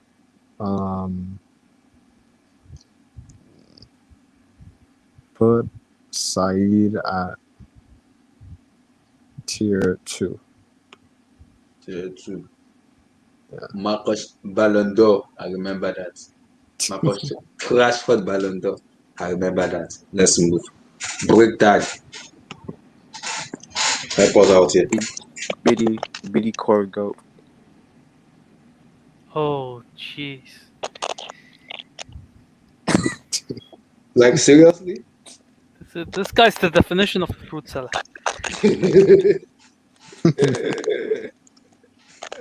Break that. I was pretty confused. How? From Barcelona, from AC Milan to Barcelona, to Borussia Dortmund, now to Bayern. all the clubs he went, they all failed except Bayern. I don't know where he goes next. Maybe he's gonna go to Manchester United or Man City. Who knows? Please call if you are listening. Don't sniff Chelsea Football Club. I repeat, don't sniff my club.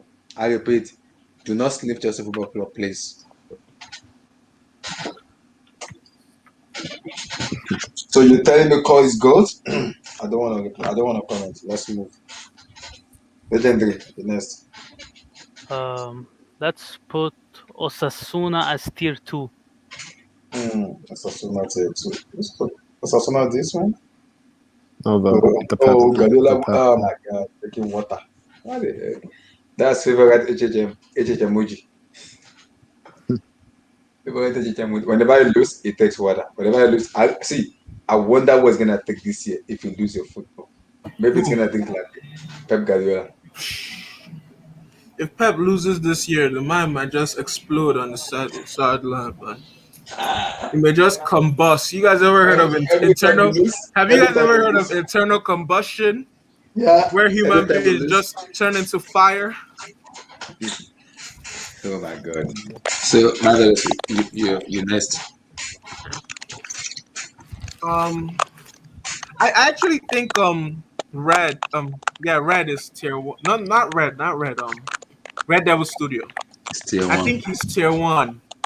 It's crazy because the two most objective people, in my opinion, Osasuna too, but Red Devil Studio and Osasuna, they're all in tier 1 and tier 2, and none of them are goats. But to me, they're the most objective.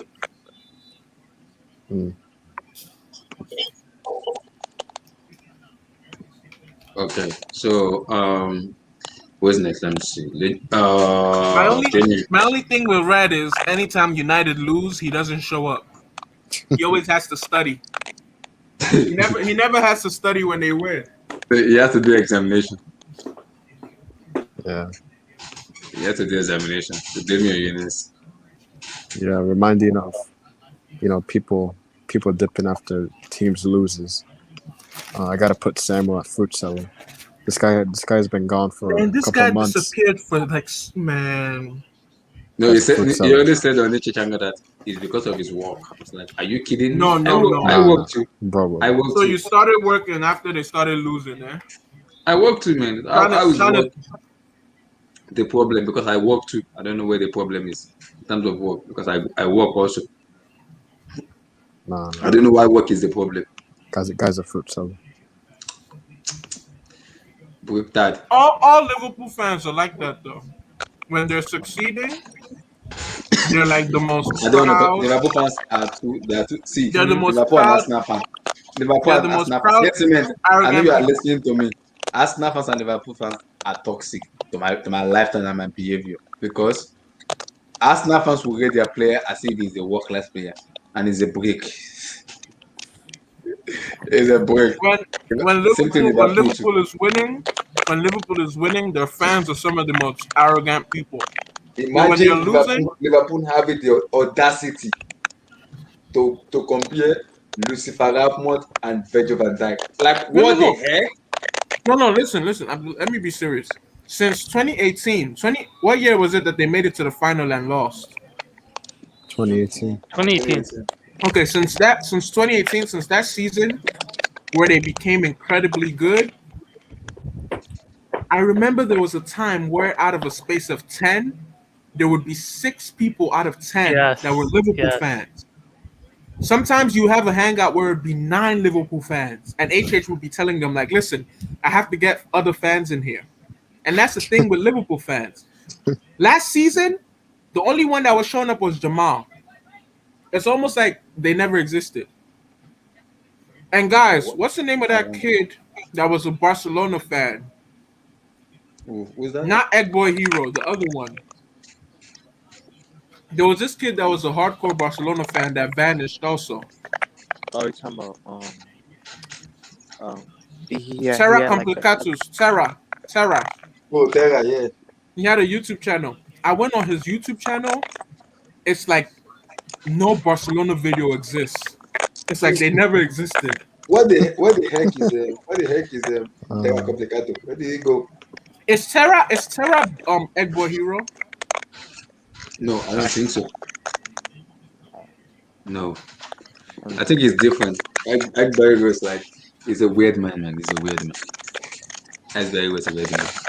What happened to Egg Boy? What happened to Egg Boy? Big Tag, give me your pick. They might go to tier 2, tier 1. Tier 2, tier 1. Zouma? Oh, the Barcelona fans. Wait, he did not put Abdul here. Abdul should have been in somewhere here. So, legendary Machine. That's a tough one. HH banned him because of his Messi takes. So He hate Messi. It's funny because HH banned him, but I think in real life, him and Machine are extremely close friends. I think in real life they're really close, but HH banned him from the football hangouts. HH banned me too, and it brought me back. let's put him as tier 1 for his Messi exposure. He's a Bayern fan. You know why HH banned me? I literally pissed him off and he banned me. I remember one day I was like, I think who has a better hairline, HH or Guardiola? HH kicked me out the hangout. I think I have a question. When someone's trying to join, you guys can see who it is, right? Yeah. You can see the person's name. Yeah. No wonder. No, the person. No, this is it now. You can join without putting your name and changing the emojis. If I want to join now, HH knows that. HH knows me because he knows my my YouTube account and my name. So if I want to put I could just put my name, HH Junior. Do you guys see their email? I'll do it one day. I'll do it one day on HH Hangout. I'll put HH Junior and its emoji, and I won't say a word. But do you guys see their emails? Because sometimes I use a different name and a different picture, and HH still knows it's me. Yeah, it knows it's you. He will know because we have been long on his team, so he knows it. He knows before I even talk, like he's like, okay, Marvelous, go ahead, without me even saying anything. Yeah, because he knows most of the people in the hangout, so he can easily kind of put some judgmentation in there. So, put him tier 2. Put him tier 2.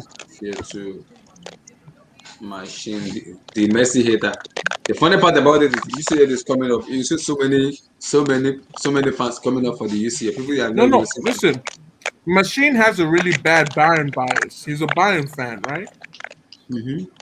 Yeah, I don't like his Bayern. He's a Madrid fan. Cristiano Ronaldo. He's a Bayern fan. He's never objective about Bayern. That's not a lot of Bayern Munich fans. Sentiment, what are you talking about? No, now that is the violation, my bad. A lot of Bayern Munich fans are not objective with Bayern. Sentiment, what are you talking about? What's the name of that guy that said they'll win 6-1 against PSG? The Bayern TV. Bayern Fan TV. Man. Hey, against yeah, Bayern Fan TV. Bayern Fan TV. So, my people, like the vid, subscribe, like that vid, smash that like Q&A. button. Q&A. Send in a super chat with a question. Smash that like button. Hey guys, before we end up, 10 minutes, send in super chat. Any question you want to ask me, I will answer that question. You want to ask me. Make sure you send the super chat. Like that, subscribe, subscribe. And also, guys, when working on some stuff, also, like it is ready for me. I already prepared Juice Kunde's thumbnails already. It's ready. Once it's official, I'll put it out. So I'm working on so many stuff. I'm working on the membership tier. I have Osman tier. I have Break Academic tier. I have so many tier that is ready. I also have an emoji. I have Pep Guardiola taking water. I have HH on the dreadlock. So I have so many tier. I have so many tier you guys want to use. So you guys can become the member. You can become a member by making sure you click the join button once everybody is ready. And also, we're working on so many stuff also too. For people who are kind of asking me, I will say it again. Offside will make an official debut against Sevilla, against Villarreal. The what? The Villarreal, August 11th. He will make his. She will make her official debut. So make sure you guys give her a support, like the video, subscribe. Make sure you give her your support, guys. Give her your support, guys. Offside will make her official debut, guys. While I'm away in Nigeria, she'll be the one taking over from me. Make sure you like David and subscribe, guys. Subscribe, guys. Make sure you give her a massive support. For people who doesn't know offside, you guys will know officially August 11th. You guys are gonna know officially August 11th. She will make her official debut against Villarreal. Hang out tomorrow morning or no? I'm Watch not sure yet. along. I'm still Watch thinking about along. it. Watch along. I'm not 50-50. I'm not sure 50-50. I'll see. This is the issue. I may slip off. I don't want to set up the hangout. I may slip off. I don't know. If I wake up early, I'll try to set it up and I will inform the people there. I will. I will inform the people. So I'll probably try. I'll try. I'll try my best and see if I can do a watch along tomorrow. So make sure you guys like the vid, like that vid, subscribe, like that vid. Make sure you subscribe to the channel, like that vid. And adios, gracias, peace, bless everybody. In Africa, we say, my people, Odabo, bye bye. So, peace, everybody, and stay safe. Bless.